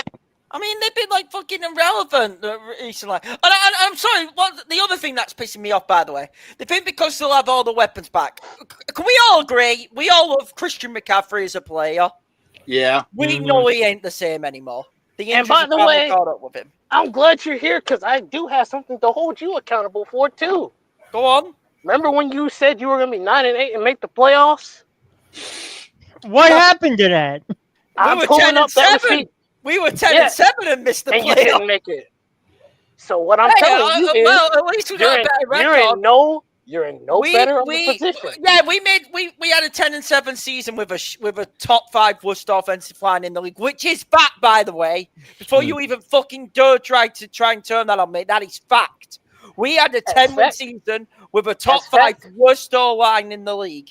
As fact as that is still bothersome that you went 10-7. You did better than what you said they were going to do, and you didn't make it because the NFC North decided to take a shit on you. Listen, one of them NFC North won't be that next season. Do you mind if I bring the news? What news? Is it relevant to the NFL? Steelers sign Skylar Thompson from the Miami Dolphins. Well, it is relevant. Oh, Yeah. It don't really mean Texans nothing. waived off Deontay Johnson for a useless trade for them because it really didn't mean anything. Yeah, that was quick. I was trying to figure out who's David signing. Montgomery. Actually played practice today, so he may actually play this week. Yeah. Oh, so actual relevant news. There you go. Win. All right. Now Now let's that we get to got the games. everything out, all that out of our systems. Well, hold on, Jacob, because first of all, with the Packers Eagles game, well, I think this pretty much sums it up.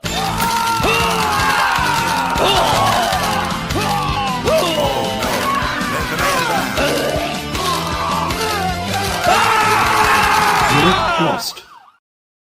And all Reason What number did not one. help is that he walked into that. Reason number one, and why I don't think the Seahawks will have a good shot of making the NFC playoffs. That entire division is still ridiculously overpowered. Which they're Three not. of them made it to the playoffs. 3 of them. Yeah, I agree. 3 of them did, but I think they beat up on each other more next season. I think the Vikings are the team to watch to make the playoffs, along with the Lions. I think the Packers have fallen behind. I think the Packers are in a better position than you think they are, because that team is still young. In fact, they're the second youngest team in the NFL. I agree That they're a is young scary. team, and they have that, but also I think look the at this only playoff game. Jamal, the only team younger than them on average wouldn't be us, would it? No, we got too many old people on our team. The fuck are we talking about? Now, let's stick to this playoffs. Now, the Eagles defeated the Packers 22-10. Eagles honestly played worse than I thought they would have. You should not have kept it that close. You should have cursed them. Yeah, and pretty much it didn't help that some of the Packers players were dropping like flies out there. And their defense still held Philadelphia to less than 30 points.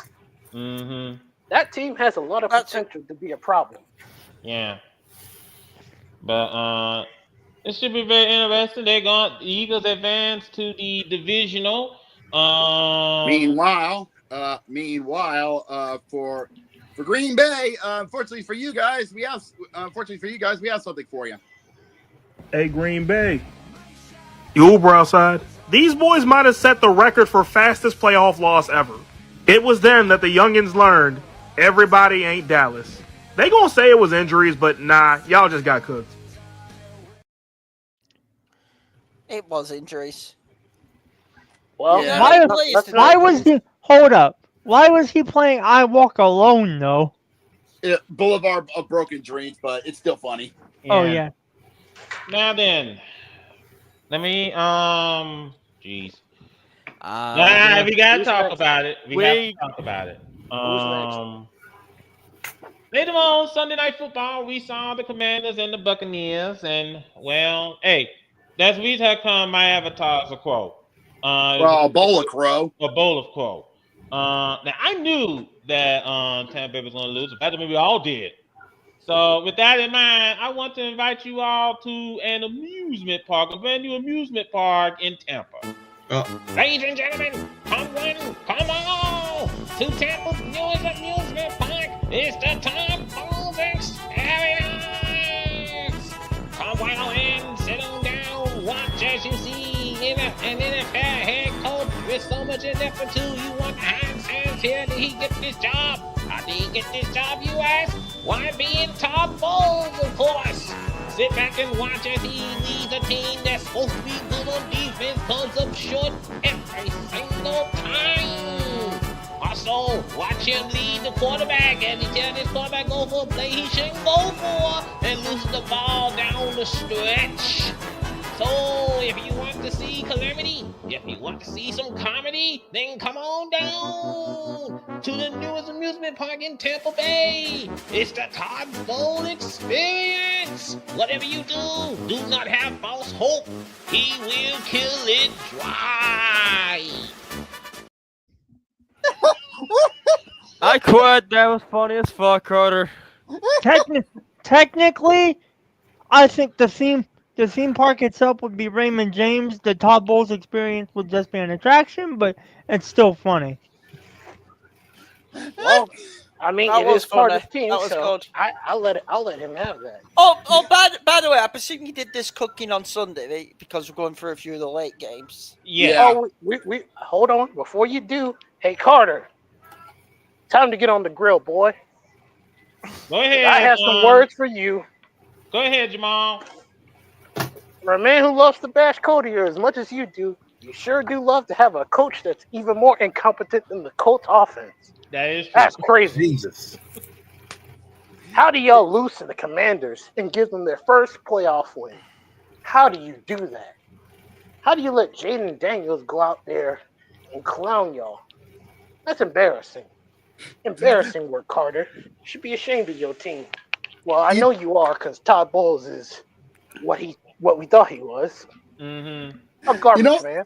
You know what the funny part? You know what the funniest part is? The walk-off field goal was done by, as the quote Children of Adonis, Zane Gonzalez. That makes your loss even worse. Yeah, the You ball lost to a doinking.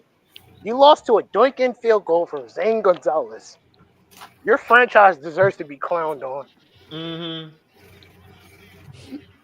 Matter of fact, your entire division deserves to be clowned on because, oof. Yeah, dude. Speaking Worst division in of which, football. Carter, I do believe there's something waiting for you outside. Yep. Hey, Tampa, you Uber outside?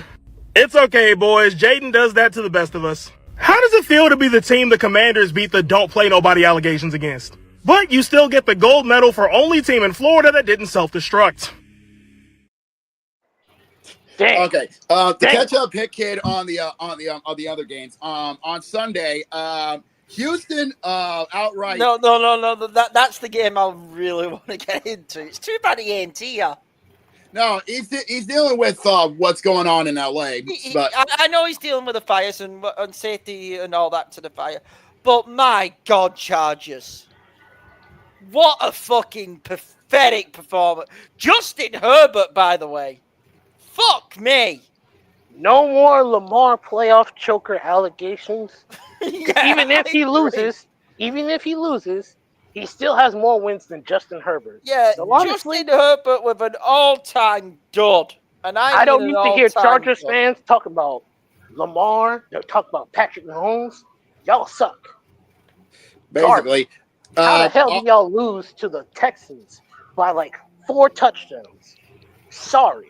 Garbage. Get the fuck out of here. One of the worst. And I mean the worst. You mind if I chime Hold on, in? gentlemen. Hold on. Let me just bring this up. I don't think we're going to see Lamar Jackson throw 4 INTs anytime soon. So Do you know how crazy it is how the season? The two people that are in the playoff race are just Lamar Jackson and Josh Allen. yeah, and they're playing against each other. Actually, hold on, Carter. There is one more thing I got to roast your team about. How are you the only team to win the 1 through 4 seed to not make the divisional round? Yeah, that hurts. That hurt. Hey Jamal, you want to know what's also worse? I saw the paper football, and guess what Tampa Bay fans have to root for? Your Baltimore Ravens. Yeah, great. Yeah, goddamn right. Gets to root for you. With all due respect, keep your pirate asses away from us. Hey, I gotta hit him with something real quick. You are a pirate. Yar har. I don't need Todd Bowles stink rubbing on John Harbaugh because John Harbaugh does it enough on his own. Thank you. Yeah. Hold on. Okay, okay, that's funny. That's also enough.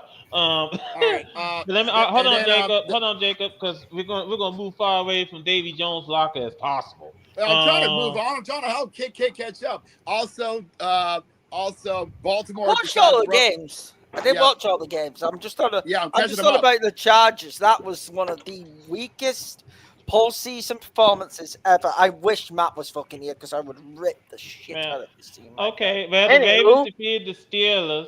Yeah. Ravens and Derrick Henry decided to nut sack all over Get Jamal.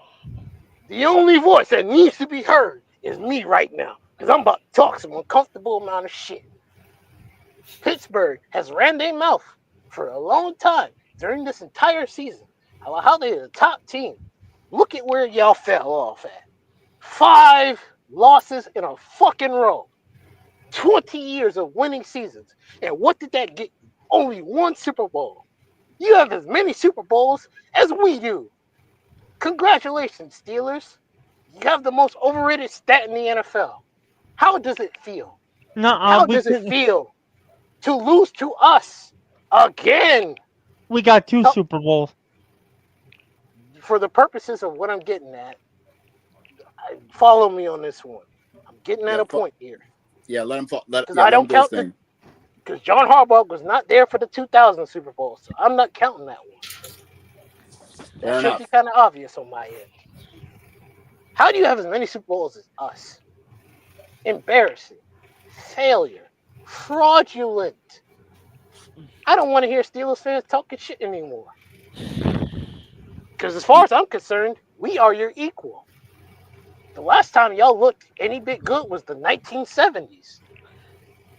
Y'all can't even win a Super Bowl with all these winning seasons you got. You have 20 winning seasons in a row.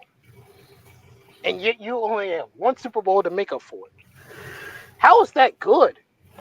How is that not mediocre? How is that not worth a criticism? Are you tired of the standard? I know Tree is. I know Chilled is. Are you tired of it? Are you tired of failure every year? I love Mike Tomlin, but it is time for change. Mm-hmm. I agree. If you Fire Tomlin. If you don't make a change, you're never going to see a Super Bowl.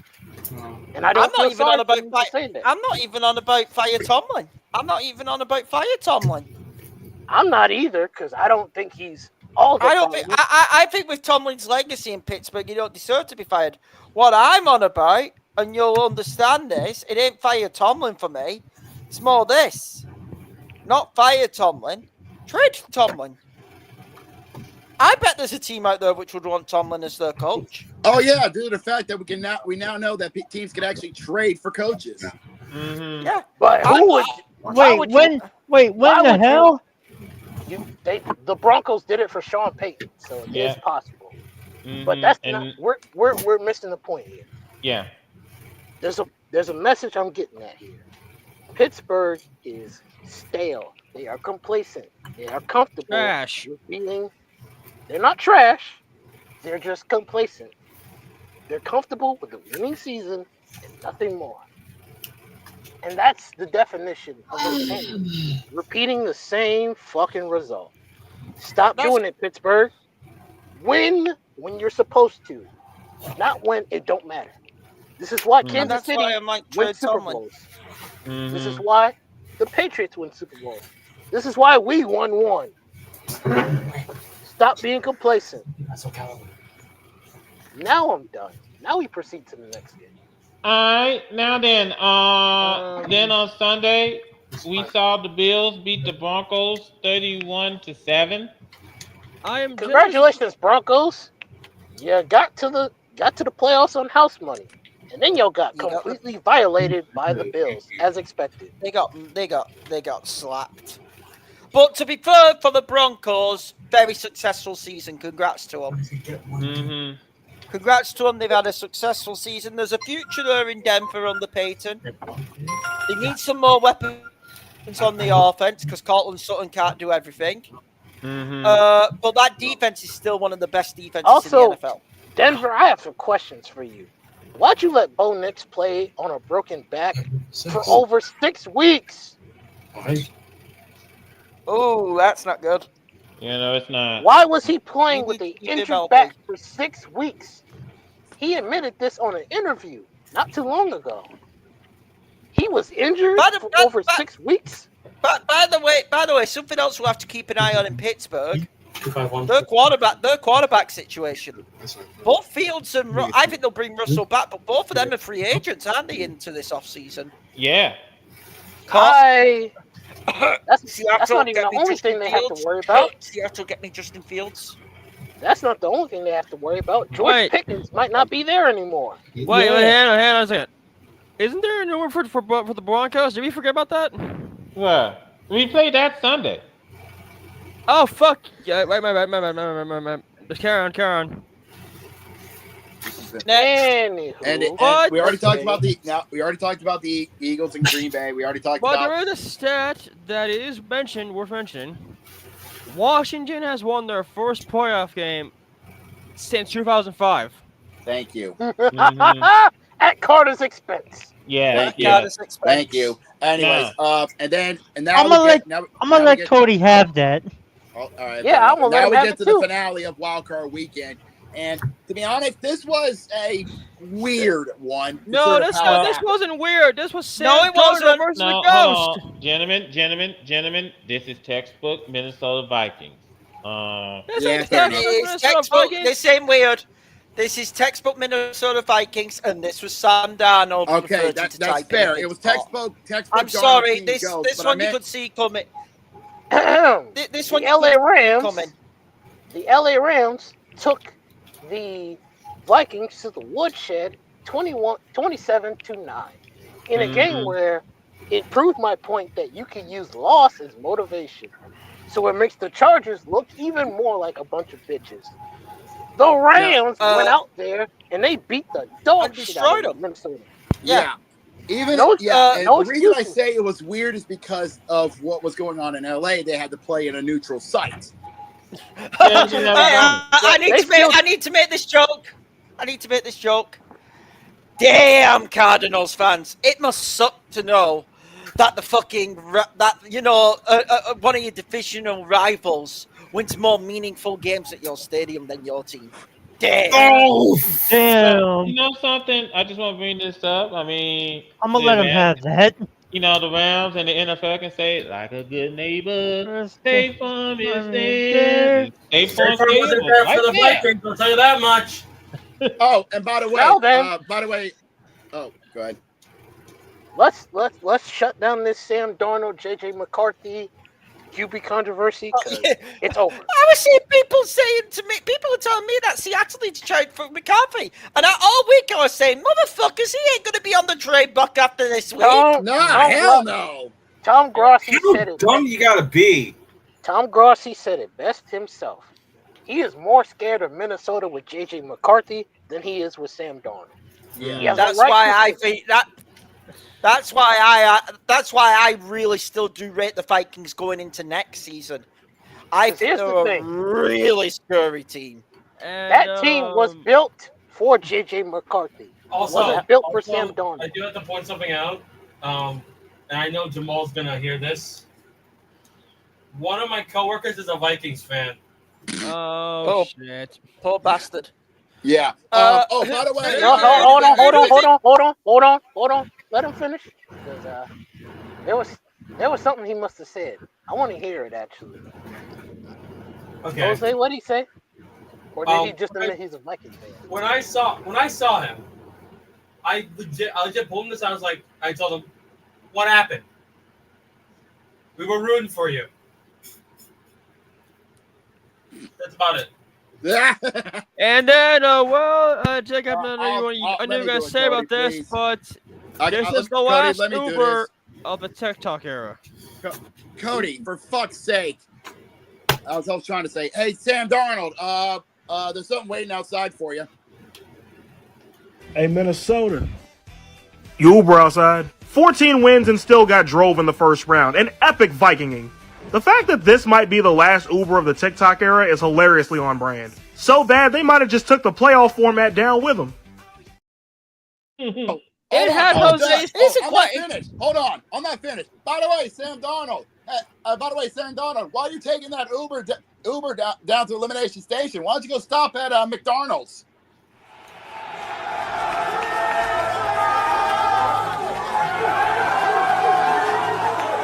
This is Sam. You might be wondering how Sam followed up this moment in time. Sometimes the old standard comes calling to you, like a hearty Big Mac or overthrowing receivers repeatedly. See the red flags, then get cooked to a delicious golden brown and defensive fries. Like a crispy fry, you can't just have one. And at McDonald's, we believe in the best service possible. Sam loves his turnovers. Heated up apple pie style in the nuker. Like the McFlurry machine, he's not working. Tens of millions of dollars dissipating into the wind. And I'd be lucky to afford the dollar menu. Another year of failure for the Vikings, but the positives are going to be ignored. Pull up to the second window to suffer the worst outcome, Sam. Playing for the Giants. From securing the bag to putting fries in the bag. That's the McDonald's way. I am seeing ghosts. Guangdong Tigers. Ni hao! Ni hao! Ni hao! Victory lap! Victory lap! God damn it! Hey, let me add on that one. He's like I said, I am seeing ghosts. He's hating it. He's back to New York Jets days. Considering how much money Sam Darnold, unfortunately for him, lost with this game, and I'm telling you, he lost a shit ton of money over his contract. You got sacked Who's the sucker that's going to pay him in the offseason? The Giants. The Jets. It's going to be the Giants, and I'm going to look, and I'm going to laugh at AJ Young's misery. Hold on. Did someone just say Carolina? No. I said the Jets. He did. I heard someone say Carolina. He did. Yeah, that was me. Jose, what the fuck? Get your ass on the Uber. Actually, you know what? I'll do one even nastier than that. If the Lions lose to the Commanders. It's gonna happen. It's gonna happen. There's no. If that happens, you better not be on the podcast. You better not be on the podcast. No, here's the thing. I think we're not going to win. We're not going to win. If they lose to the Commanders, we're not going to win. Right, the Commanders. I'll be shocked. Don't be on. Do not be on. I'll be shocked if the Commanders. Dan Campbell has balls of steel. I do not think the Lions are going to lose. That's my problem. By the way, can I just mention something? One at a time, damn it! It was nice to see. It was nice to see Saquon flourish in the playoffs. My God, still, I'm shocked the Giants' general manager has not been fired. Yeah, I know, right? Joe Schoen should be fucking fired. I said it back when they announced they were keeping him. I was in shock. I'm even more in shock now. Well, with that, let's get to the really beef of the playoffs with these 4 games coming up. Hold on, gentlemen. We are in the divisional, and first and foremost, we start off over in Kansas City for the Everhead Invitational. We got the Chiefs. This Saturday, we kick off divisional round weekend with the 1-seeders, starting off in the AFC as Houston makes the trip to go get slaughtered with Kansas City and get covered. Thank you for saying that. Slaughtered. That's what's going to happen. Yeah. If the Chiefs do somehow find a way to lose, this will be the greatest upset of the entire playoff. No, here's the thing. If the Texans win, we got a new champion to crown. That's a big if, Cody. That's a big if. I will give the Chiefs the win, but if they lose to the Texans, oof. It will be the biggest upset in recent football. I'm telling you, though, this for me is a slaughter. Arrowhead Invitational takes place again next week for the AFC Championship. And I have the Chiefs absolutely slaughtering the Texans. I'm sorry, I can't see anything other than that. Most definitely. And then later on Saturday night, under the lights, this is the game everybody's going to be actually watching on Fox in Detroit at Ford Field. Jaden Daniels makes the trip back to Detroit to take on Jared Goff and the Detroit Lions. They're not winning. They are not winning. Here's the deal. In spite of what Jose is saying, I have the Lions winning. Yes, sir. I have the Lions winning this game. I really believe Detroit are going to the Super Bowl. I think Detroit took it to the Super Bowl earlier this season. But the thing is, and I want to mention this right now, and this ain't me having a knock at the Commanders. If the Commanders win this, my God, does this set up that franchise for the future. But I hope they don't become too... I think it could be a detriment to Commanders if they win this. Because here's the deal. I hope the fans don't put unrealistic expectations, on this team. Like, I still think this is a team which is growing, especially with Jaden Daniels, who is the offensive rookie of the year. And I do like this Commanders team, but I think the Lions will stop. I think the Commanders put up a fight, but I think the Lions win by 10. Mm-hmm. No, Hold on. No, Carly. Sunday's the main event. Yeah, but let me just add this real quick. It's gonna be a nail biter between the Commanders and the Lions. Gonna be a good one. Yep. Sunday's the Ravens game. Sunday, that's when the real party's going to start. We start off over in Philadelphia at the Lincoln Financial Field.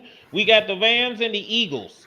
Yeah, Rams are playing with motivation like nobody's business. Eagles are playing with something to prove at the length. Before the recent games, I would have said Eagles win decisively. I don't know if I trust Philly right now. This will be a close game. Here's the deal. If the Commanders upset the Lions, then the winner of this is going to the Super Bowl. I'm telling you straight, and I hate that because I do not want to see the Rams back there again. Fair enough. But that's just the truth. I think if you remember when they met in the regular season, the Eagles ran all over them. Saquon had a day.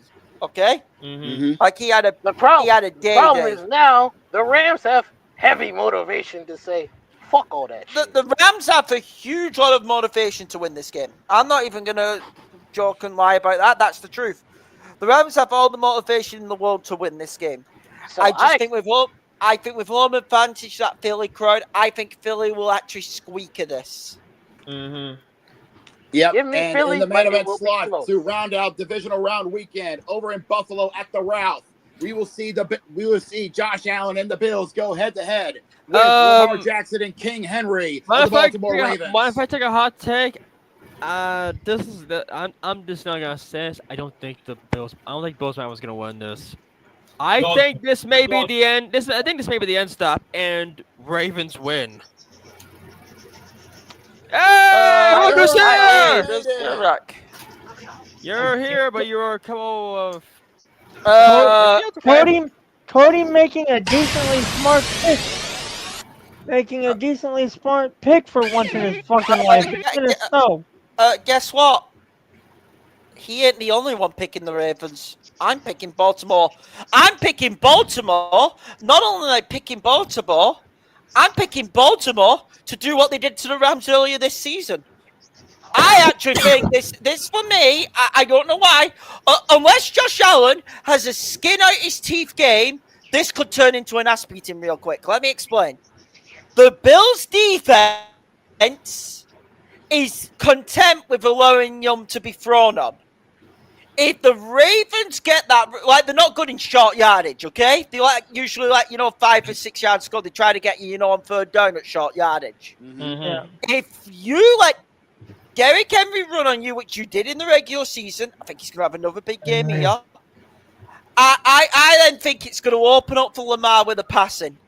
I also believe Say Flowers will be back for this game, which is a big deal for the Ravens. So I think the Ravens in this game, I know it's in Buffalo, but I just do not trust the Bills' defense. I think the Ravens are going to score a ton of points here. I have the Ravens. Now for a fan with a bit more of a nuanced take. This is 50-50. Because the Ravens have had problems where sometimes they will flop up at the biggest of moments. Look at last year. I haven't forgotten how we lost to Kansas City by forgetting how to run the fucking football. Much like the Seahawks against the Patriots, but we ain't gonna talk about that. Cheers, motherfucker. What? I will say this. If the Ravens can slow down that offense, we have a chance. If you don't, this game will get very ugly. Oh yeah. I am split decision. I don't think I can pick. Because it's too close for me to call. I hate to say this, but I gotta stream an XG. So I will pick. What's the Sunday night game? This is a Sunday night game. You already picked. Okay, sorry. I'll be here on Sunday. See y'all later. Guys, slow, I'm telling you. Oh my god. Yeah, I'm off as well, so I'll see y'all then. All right, then. Cody, All right. Cody's smart enough to be a Giants head coach, so let's not talk too loud, Brandon. He's smart to be a Giants head coach, but Brandon has the sweater. Oh.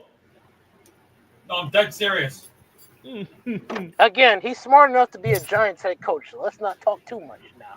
Mm-hmm. Yeah. Now then, since Dude, we I may do have have, this sweater, but you know I'm level-headed. since we do have Gurk here, well, after what Wait, we wait, saw, wait. I've yet to get my pick for the Sunday night game. all right. You did for the Ravens. Well, I forgot to give my reason why, and that's because, like I've mentioned every other time I picked the Ravens, I was brought up to always keep the faith in your team. So as 50-50 as this might look, I gotta pick the Ravens here. Hmm. All right. Understandable. All right. That's fair. Now then, since we do have Gurk here, well, ladies and gentlemen, after we gotta talk about what happened with Man City today. So on that note, we're going to.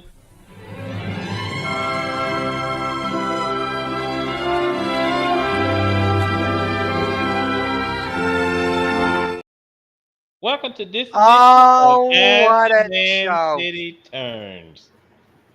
This is gonna be funny because earlier today, we just the Premier League just got back from their club week, and got back onto the table to get started with the new year. And we just had a couple games that just happened today. And Yes. it's safe to say one of the big headlines was what happened over at Etihad Stadium.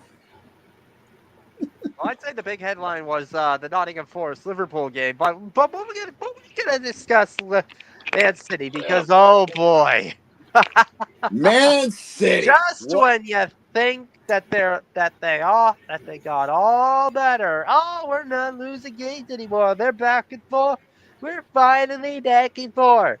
Then you blow a 2-goal lead to Brentford. To Brentford of all people. Like I know that Brentford, Jesus. I know Brentford have had a great record at the G-Tech this season.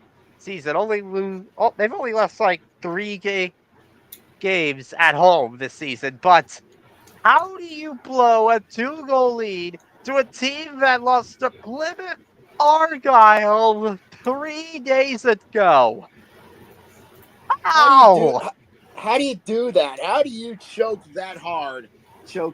Are you so focused on the trial coming up in February that you're not caring about this season? Hey, don't be surprised. Well, They're like the Falcons. That hurts. But let me just point this out. I mean, obviously, sports teams just failed to learn the number one rule: keep your foot on the effing throat. Thank you. That's what happened. I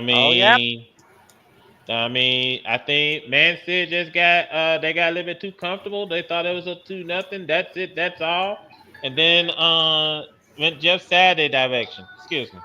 Yeah, it's something else. But yeah, this week, this first half of the tape, this first start of the tape of this week was very interesting.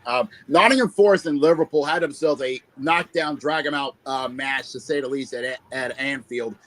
With Liverpool clawing back and the City drilling ground. to 1-1. It wasn't at Anfield. It was at the City ground. Oh, was that City Grounds? Okay, thank you. At City Grounds, with them drawing to a 1-1 draw in a defensive showdown, to say the least, between those two.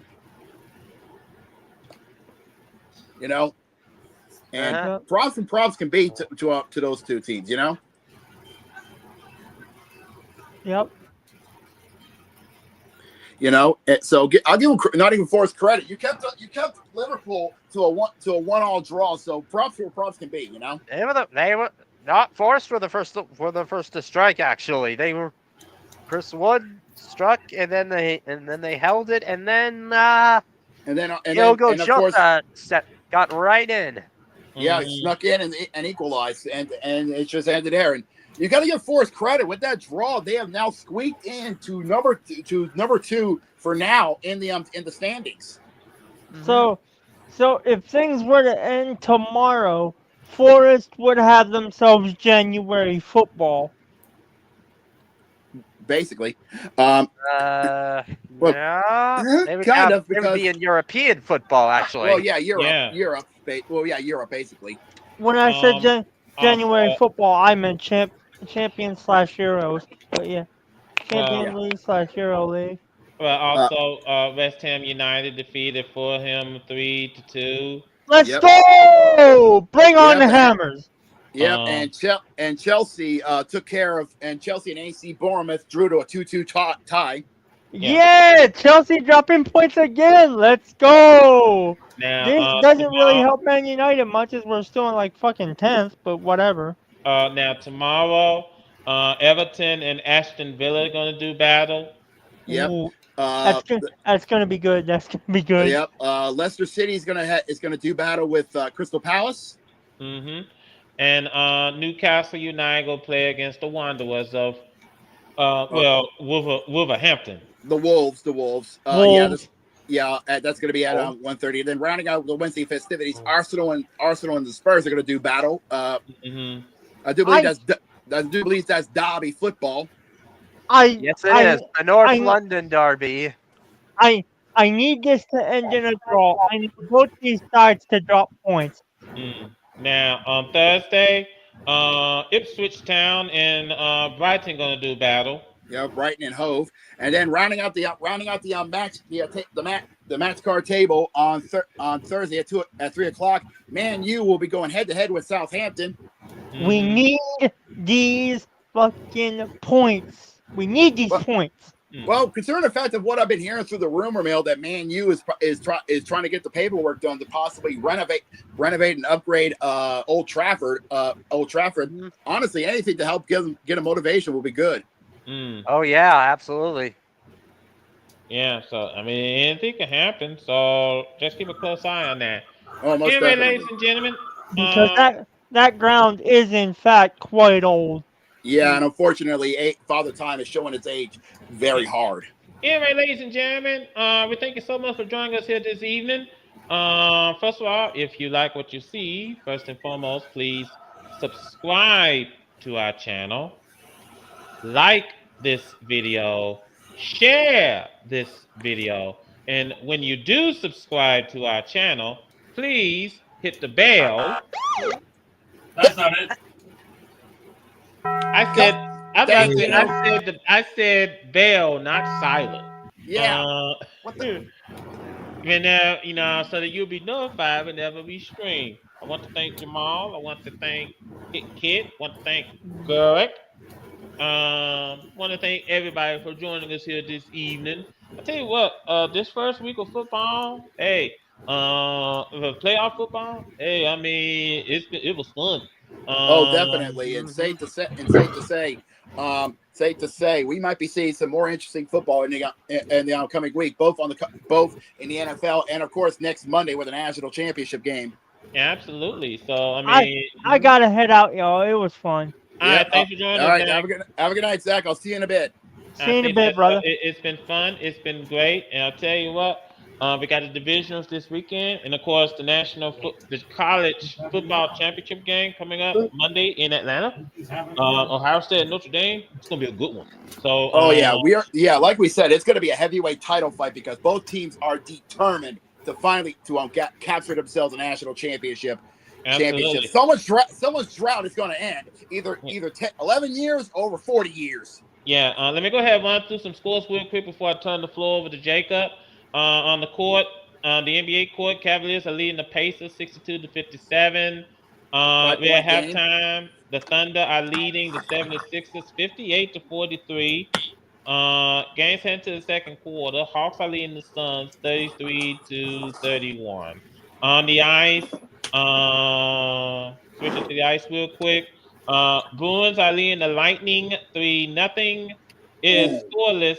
Well, this game just started, but it is scoreless between the Golden Knights and the Predators. Stars and Maple Leafs are tied at 1 apiece. Sharks are leading the Red Wings 2-1. We are tied at 2 apiece. We are tied at 1 apiece, excuse me, between the Kraken and the Penguins. Capitals are leading the Ducks 2-0. Wait.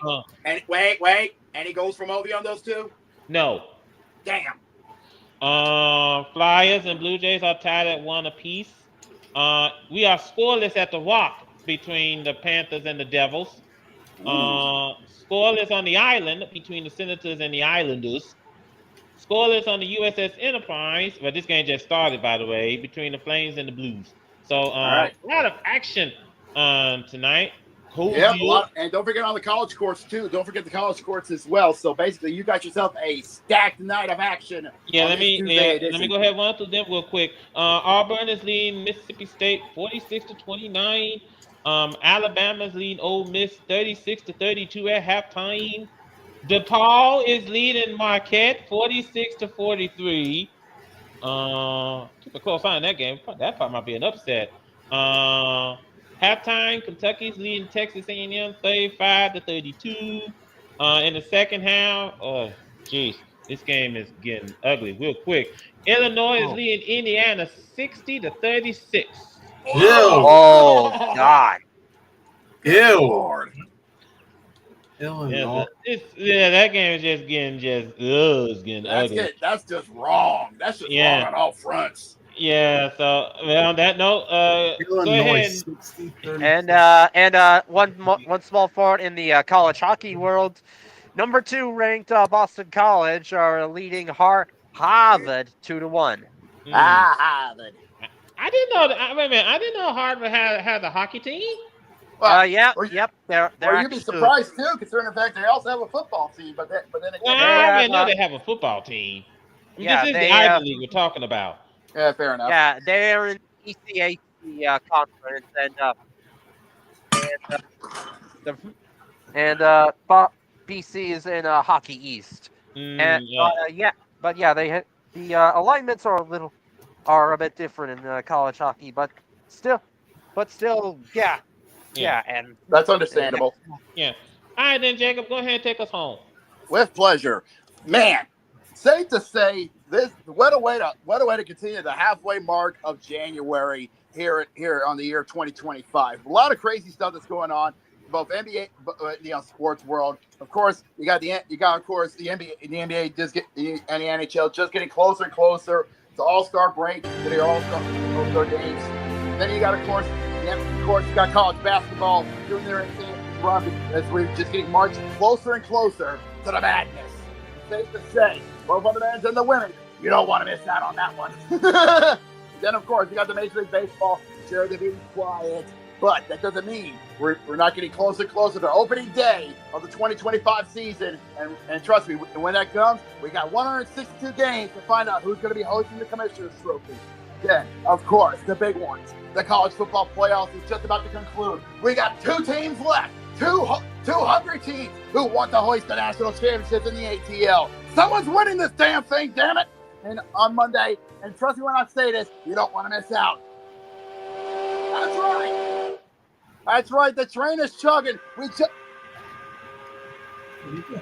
That's right. The train is chugging. We just detached the wild card tram, and now we're in the divisional round. We're in the Elite Eight, boys. And this weekend, we will be chopping it down to the Final Four. Someone's going to NOLA, damn it! And trust me when I say this, it ain't gonna be easy for these 8 teams. Well, unless your name is Houston, unless your name is Kansas City. Hold on. Let's remind our survivors. Don't get eliminated. Thank you very much.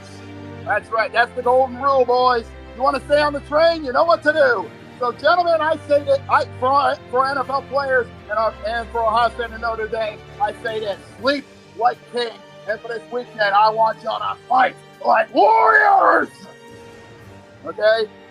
Because we want that and some. But until then, we need to go rest up and get ready for this Sunday's happy hour. And trust me when I say this, you don't want to miss out what's going to happen this Sunday, because we will be reacting to what happened over the divisional round, and we will get you hyped up and ready to go for the national championships on Monday night. Monday night. And if you want to be notified, you want to check this out as well, then please do us all a favor and subscribe to the VW Sports Podcast channel here on our YouTube channel. And if you like what you saw with episode 157, then like the video and share it across all social media platforms. That being, of course, Facebook, Twitter, and Blue Sky. You don't touch Instagram and TikTok because A, Instagram is toxic for us, and B, TikTok might be going out the door next week. And if you want to be notified when we go live, like we said, we go live on Sundays and Tuesdays, or should I say every Tuesday, 6 Eastern, 3 Pacific on our YouTube channel. Then do us all a favor and hit the bell. And you will be notified when we go live. Until then, we need to go rest up and recharge our batteries for this Sunday, this weekend. Just when I say this, you don't want to miss out for the 6th edition of Happy Hour. But until then, for my boys Durock, for my boys Jamal and Hitchens, for our balancer Zach, for my executive producer Jose, and for the Hoosier man himself, Cody, for my co-hosts Brandon and Carter. I don't know. It's supposed to be toxic today. Yeah. This has been JB signing off. We will see you guys this Sunday for the 6th edition of Happy Hour. Until then, y'all stay safe, y'all stay warm, and we will see you guys this Sunday. Good night, everybody.